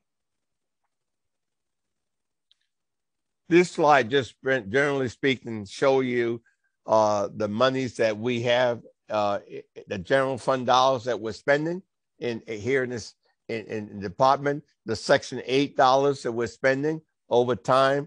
And it's all pretty straightforward. It shows you we have an allocation of roughly 73 employees, and some of our positions, as I said to you earlier from the organizational slide, are grant funded, and some 61 of them are general fund funding. Next slide. This just depicts general fund expenditures and general fund revenue that we have in DDS. Next slide. Okay. I went through that fast, given direction from the chair. I will entertain any questions you may have about any slide that you may want to go back to and just talk about. Thank you, Director Matthews. Councilman Mitchell. Thank you, Chair. Thank you again, Director. What assistance, and there was a slide, I don't know, a few back, about assistance for displaced families, and I know I have a sense of what the city does for families facing, sudden displacement. Is there anything available for families who are housed but facing eviction, or housed in housing that is substandard in some way, and can pay rent but can't pay a security deposit, right? Because that's for a lot of our families, right? They can come up with monthly rent, but to come up with 3 months rent with rent rising is an insurmountable challenge. And I asked Director Arroyo about this last night, and she said basically that she knows of there's really nothing until they're displaced. So my question is there anything either through the city or that we can refer them to out in the world that is a little ahead of that to avoid displacement? Well, let me say this way. It is true that if there's displacement, we have a number of programs where we can put them in hotels, motels, and we can care for them for a period of time until they find other housing units. So that's true. But we also have a number of partners we work with, from Imagineers to Journey Home and others, that when people having trouble paying rent, because we have people, you're right, that may be in various stages. Some may be behind in their rent. Some may be suffering from the inability to pay their rent for whatever reason. And between Journey Home and other partner organizations, we try to assist. I don't believe, someone jump on and tell me if I'm wrong. We have talked about trying to have a program where residents who may have trouble getting great housing because they lack a security deposit, while we have talked about that in DDS, I don't believe as we speak, we have a program here in the city. And to my knowledge, I don't believe there are partner organizations that may help with security deposit. If I'm wrong, Brian, do you know of any? Can everyone hear me? Yes. Great. So it's true. The city does not have a program to address security deposits. It's funny that that's mentioned today. I've been going back and forth with HUD to see if there's money to fund that very program. But for now, to answer your question, what I'm familiar with are a couple social service agencies, CRT, the Salvation Army. There are a few churches around that will help with a portion of the security deposit. So that's what's available now. If you like, I can secure the names of those agencies and forward those to you. I guess what I'm interested in, if you know, and I don't want you, because this is not even what you all do. This is out of your realm. But what I'm curious is like how much assistance they give versus how much need there is. You understand? Because I get the sense there's great need that's not being addressed, but it's hard to quantify. So I agree with you. So there was a situation, and this is really something that I hear every day. So there's a family that needs a $1,500 security deposit. And so from what I know, there's not one single place that they can go to get that full amount. And so a church organization may come up with 300, and then the Salvation Army may come up with 5. See, so if you're unsuccessful in piecing that together, you may be out of luck. And now it's a challenge to secure housing for yourself and your family, especially with the competitive situation out there in the housing space. So I agree, it's very challenging, and we're trying to find solutions, and that starts with funding. Thank you. Okay, thank you. One other question. We talked about this, Director Matthews, I know in the past, and forgive me if you mentioned and it just got by me. What's up with the supermarket in the North End? That old dream. Well, we're still dreaming it, quite honestly. Listen, we all understand that the North End is a food desert, and we have had some conversation with Max Sutari about maybe having a location at Terry Square where the old yellow buses park. That's in various stages of the discussion. But we're still talking to CRDA and to Randy Salvatore about whether we can finally find an operator who may be willing to come close to the downtown Albany Avenue, Main Street corridor, to put something there so folks who live downtown can go to that supermarket, and folks who may be on Albany Avenue or Main Street can go to that supermarket. We're thinking, while we try to explore the deal of putting something at Terry Square, whether it might be possible that once we start the development at Arrowhead, and we're talking about doing the Arrowhead Cafe and putting in, again, as I mentioned earlier, housing and retail and all that. Once that starts and the operator comes to town for the second or third time, and he sees all that activity, he sees what's going on Parcel B, right across from the stadium, all that new apartments, all those new apartments and parking that we're going there. We're thinking they may have more willingness to try a supermarket in that area, because now, if you count the units, you're looking at roughly almost 800 apartment units.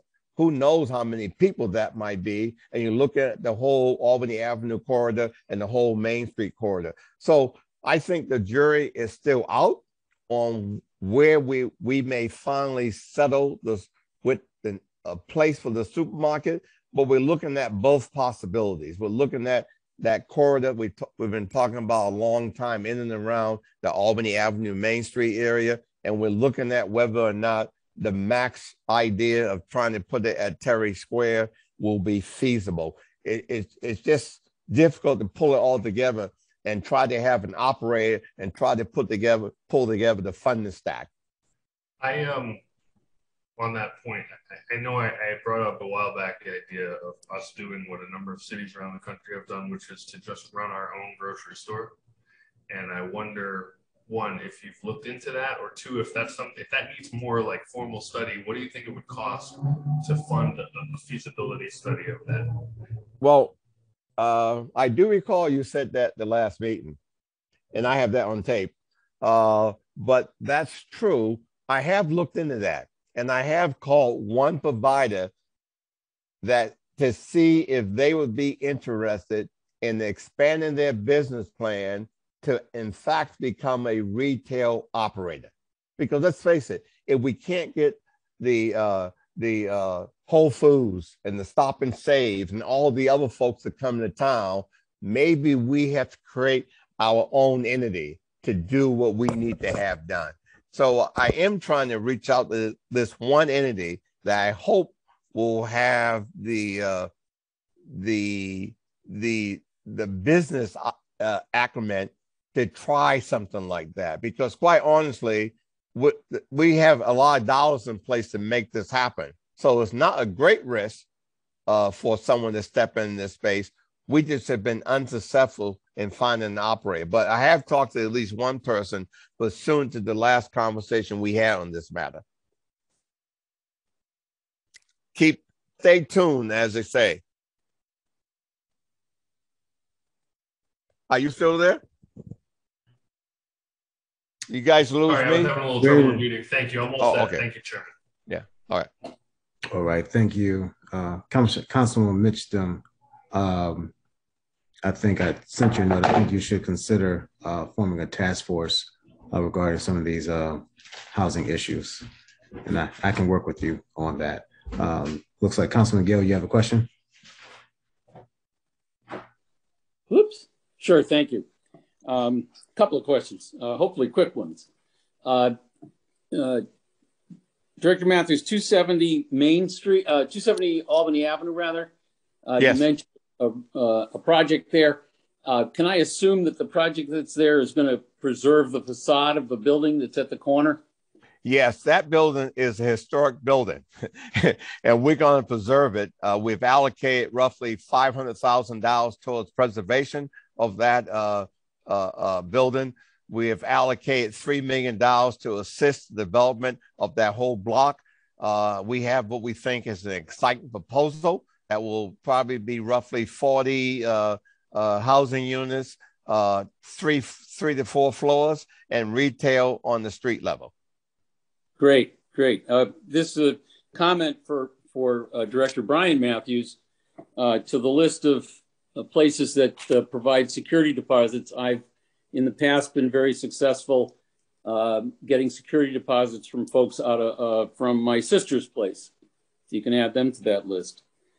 For Director Chambers, if she's here, on the text amendments to the planning, to the zoning regs rather, I thought there was, I didn't see it in the list, but I thought there was consideration for amending to allow recycling centers in the north end of Hartford. Is that in the works?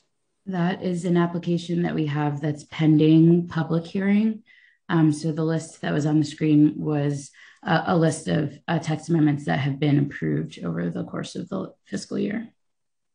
Do we expect that will end up as an amendment? I know that the Planning and Zoning Commission, when they first considered the request, the the request came before them essentially to determine whether it would be considered a service use, which is allowed in the zone, or if it would be considered an industrial use. I think that the way the regulations read presently is why the text amendment was required. However, there are some provisions that they'd like to see go through with that text amendment in order to be able to consider it something serviceable in the particular zone. I also do know that there are some concerns from the Northeast neighborhood with regard to the request itself. And so I think that there's probably a bit of conversation that needs to be had before I could say one way or another whether it would be passed. Thank you for that. It's certainly distressing to me that Hartford has only one recycling center in it at this point in time, and the statistics on recycling are abysmal. I don't know if it's going to change when the deposit increases, as I understand it's supposed to. But we're not doing a very good job, it seems to be, in the city of recycling. Anyway, last question for Director Matthews. 5G, you're up now. What can you tell us? Aaron, why don't you give the Councilman Gale all we know about 5G and the lawsuit and everything else? Oh boy. Oh yeah. So what I can tell you about what's going on with 5G is that there's actually 3 different layers or forms of 5G. 5G cellular is out there, is what you're seeing promoted on television. There's different bandwidths. The idea that we have full 5G technology in the city right now at what you see like the automated like technology stuff, we're not there yet. What we do see happening though is that the carriers are trying to build out their infrastructure still. And so I think we're kind of in the same pattern that we were last year, where in Connecticut, we have a number of different regulatory bodies that manage small cell deployment across the state. And the carriers right now are focused still on the public right-of-ways, which is not managed by the city of Hartford. It's managed by PURA, the Public Utilities Regulatory Authority. And so the cells that you see going up are typically those that are through there. We've been working closely with the planning department, and we're just kind of tracking them. We get notified because they are in our right-of-way, but we're just tracking where they are at the moment. I'd have to defer to Amy to see if we've gotten any actual small cell node applications on private property, but I do not believe that has happened. And the lawsuit that we really can't get into too much discussion about relates to an application of small cells on city-owned property. So that's just a long way of saying we're building out the network right now, but it's not exactly in the city at the moment. And Aaron, just to piggyback to answer your question, I believe we do actually have a few older requests that were for 5G small cell installation on private property.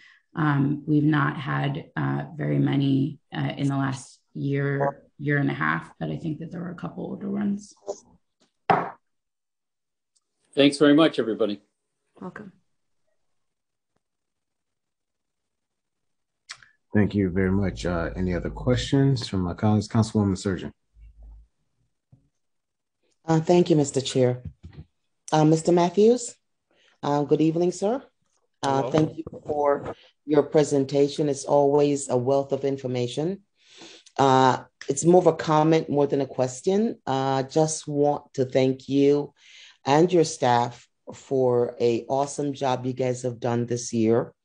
I know you guys, your staffing level is down. I know I beat up on you and your staff on the delivery of projects for the neighborhood, but I know you guys are also working as hard as you can, with your limited staffing.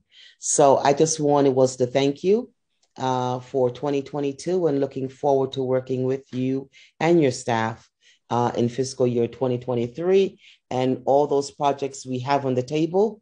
I can definitely see some groundbreaking. So I'm looking forward to it. And again, thank you and thank your staff for the presentation tonight. Thank you. Thank you, Councilwoman Surgeon. Any other questions? Councilman Sanchez. Thank you, through you, Mr. Chair. Good evening, Director Matthews. I want to say great presentation that you and your staff had put together here. My question is going to slide number 6, if that's possible to pull up. Yep.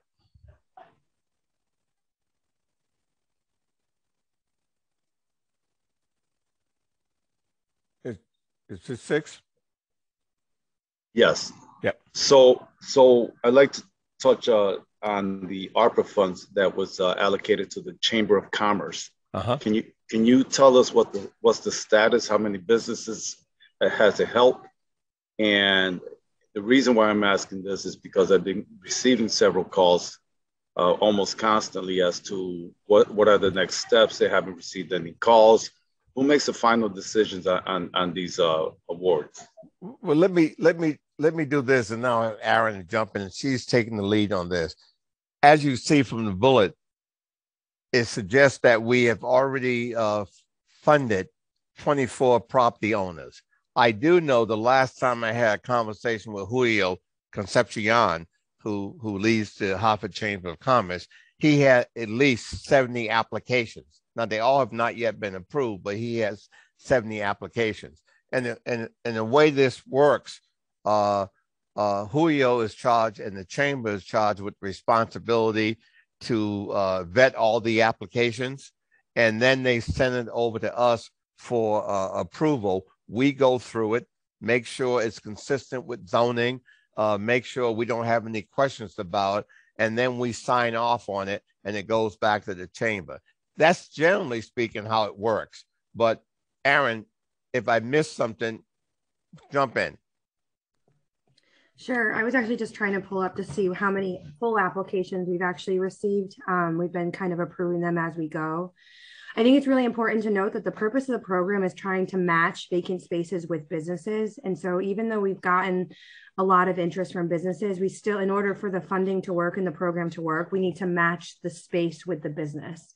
So what you see on the board is 24 property owners and businesses that that have been awarded and that were matched. I want to say we probably just awarded recently probably another 5 or so since we put this slide together. And so we are moving that together. But yeah, the program is really designed to bring both parties together. And so what I know Julio has received is that he starts off with a pre-application, and the pre-application can be filled out by a vacant space property owner that may not have a business, or with a business that's looking to come into the city. And what the chamber's been doing is when it comes through the pre-application process, they're sitting down and trying to play matchmaker between those businesses and spaces. And so once, to Charles's point, once the business and the space comes together and they meet the requirements, they get vetted through the chamber, and then the city just has a final approval process, as Charles mentioned, checking zoning, checking taxes, that sort of thing, before they're officially signed off and awarded the funding. So then, is it safe to say then these funds are basically just to fill in vacant spaces for businesses? Is that what you're saying? So the idea of it is the idea was to activate vacant spaces that are vacant or underutilized spaces. And by definition of the fact that they were vacant spaces during the pandemic, they were eligible for the expenditure under ARPA. And so the idea is, if we're bringing a business in, existing businesses that were expanding into the space could also apply for the program, as long as they were making an improvement, signing leases, signing lease extensions, and truly activating the space. That was how this program was designed. Recently, we did make some edits to the program, specifically in the downtown area right now to support.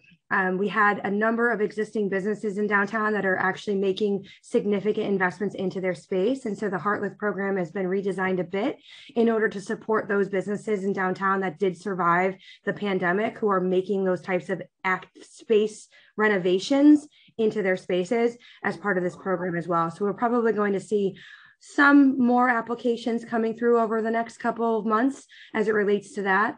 And you're probably going to ask me why mostly downtown. I think Charles pointed that out earlier on, that during CARES, during CDBG, a business, if it didn't qualify as a low to moderate income business and couldn't meet the threshold, they didn't qualify for assistance during the pandemic. There were the first few rounds of grant funding. And so our neighborhoods were neighborhood businesses by definition. They were in distressed neighborhoods or low income census tracts. They all qualified. And some businesses downtown, I think you probably saw like one or two on the periphery that qualified. They qualified because of their income limits. That was how they got funding. But for the majority of restaurants and retail spaces in downtown did not qualify. And so that's how they modified the HeartLift program. And on this presentation slide, you'll see that there may be other opportunities to assist other types of businesses through DDS coming soon throughout the department. Thank you. Thank you, Mr. Chair. Thank you, Councilman. Any other questions from my colleagues? I do have a question. You mentioned the fact that you're going to be working with the rest of the 13 neighborhoods for neighborhood development plans or strategic planning plans. Is there any funding now, or could there be in the future regarding facade improvement? Well, we do have some money set aside for facade improvement from ARP. I believe we have roughly $2 million set aside, and we have not yet rolled that program out for obvious reasons. We're rolling out so many other things. We had to kind of sequence the whole thing, but we do have $2 million set aside.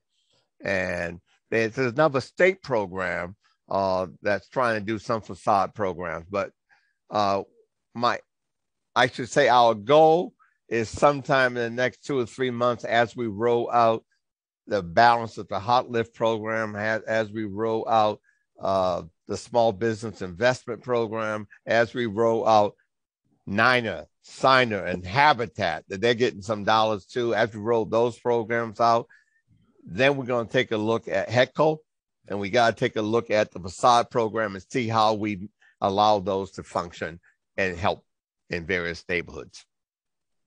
Yeah. Okay. Yeah. All right. So that $2 million is going to be spread out amongst the. It's citywide. Citywide. Okay.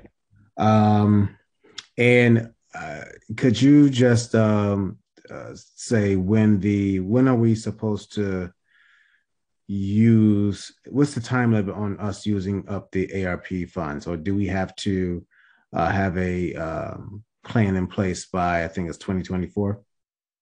Well, I thought we had to spend. I'm trying to remember now that you said, my mind went blank. 3 years. Aaron, 3 years, right? Yeah, we have to have the funds spent or encumbered by 2024, and depending upon what it is, they have to be spent within a period of time shortly thereafter that. So if it's, it has to be awarded and activated, but spent by a certain period of time. It all depends, but typically for the end of the day, everything has to be spent or awarded by 2024. Like if it was a loan program or something like that, the funds have to be done out. They give you a little bit of an extension of time, but for the majority, it is by the end of 2024. So that means we need to get going on some of the rest of these projects, right? Oh, yes. Yeah. You've been talking to the mayor? Listen, time, as they say, time is money. So we feel it. We feel it. We're a little behind, but we'll get there. Okay. I believe Councilman Gale has one more question. Yeah, thank you, Mr. Chair. One more question. We had some discussion a while ago about activating some of the parking lots downtown.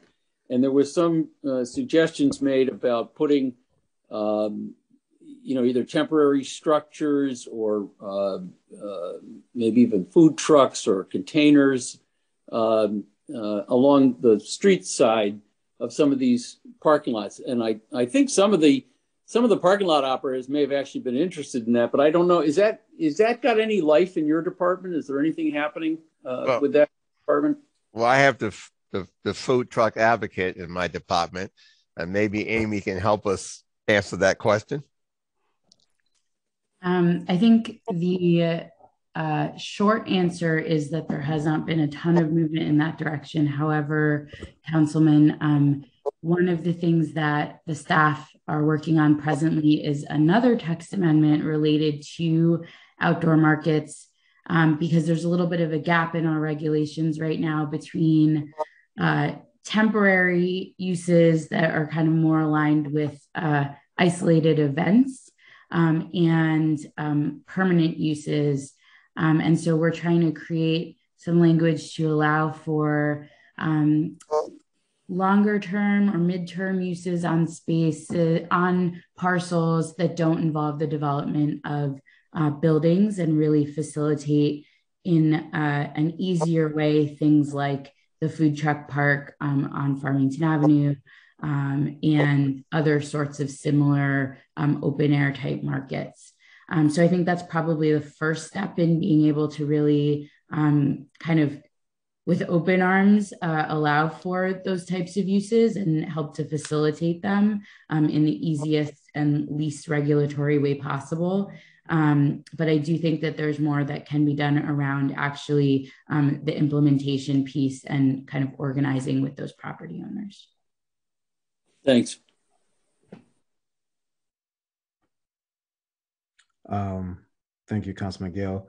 Along the lines regarding food trucks, has there been any discussion regarding the, I would say, the activation of those spaces? I know that there was some conversation. There's one particular instance that came to my attention in Blue Hills, and I know that we did talk about after we passed the food truck ordinance was going back to take a look at that with some possible changes.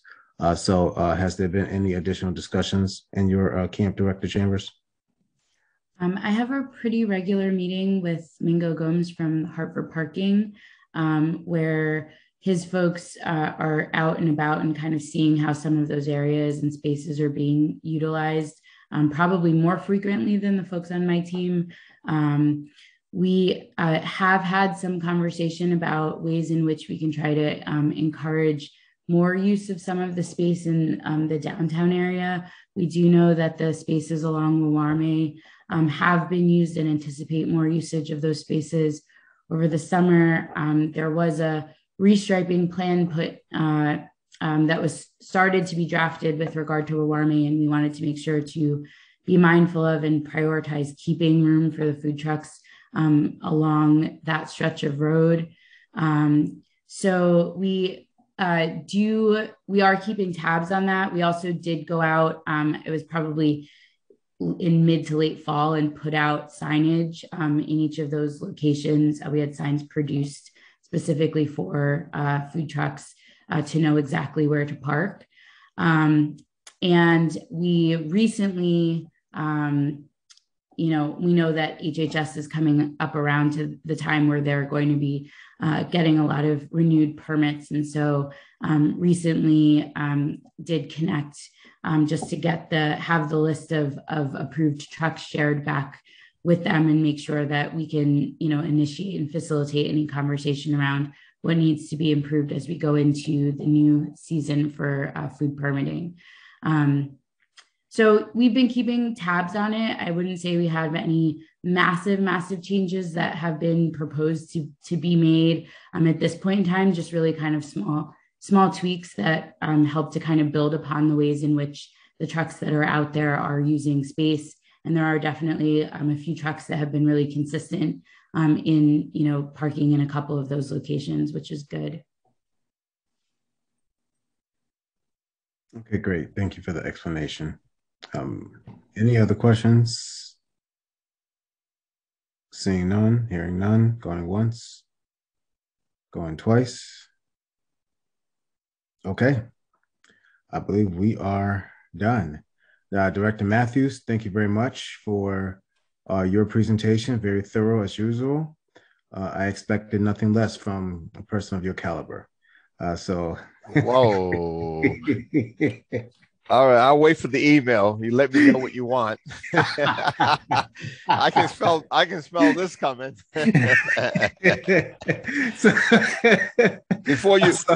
before you requested, run it by John Gale.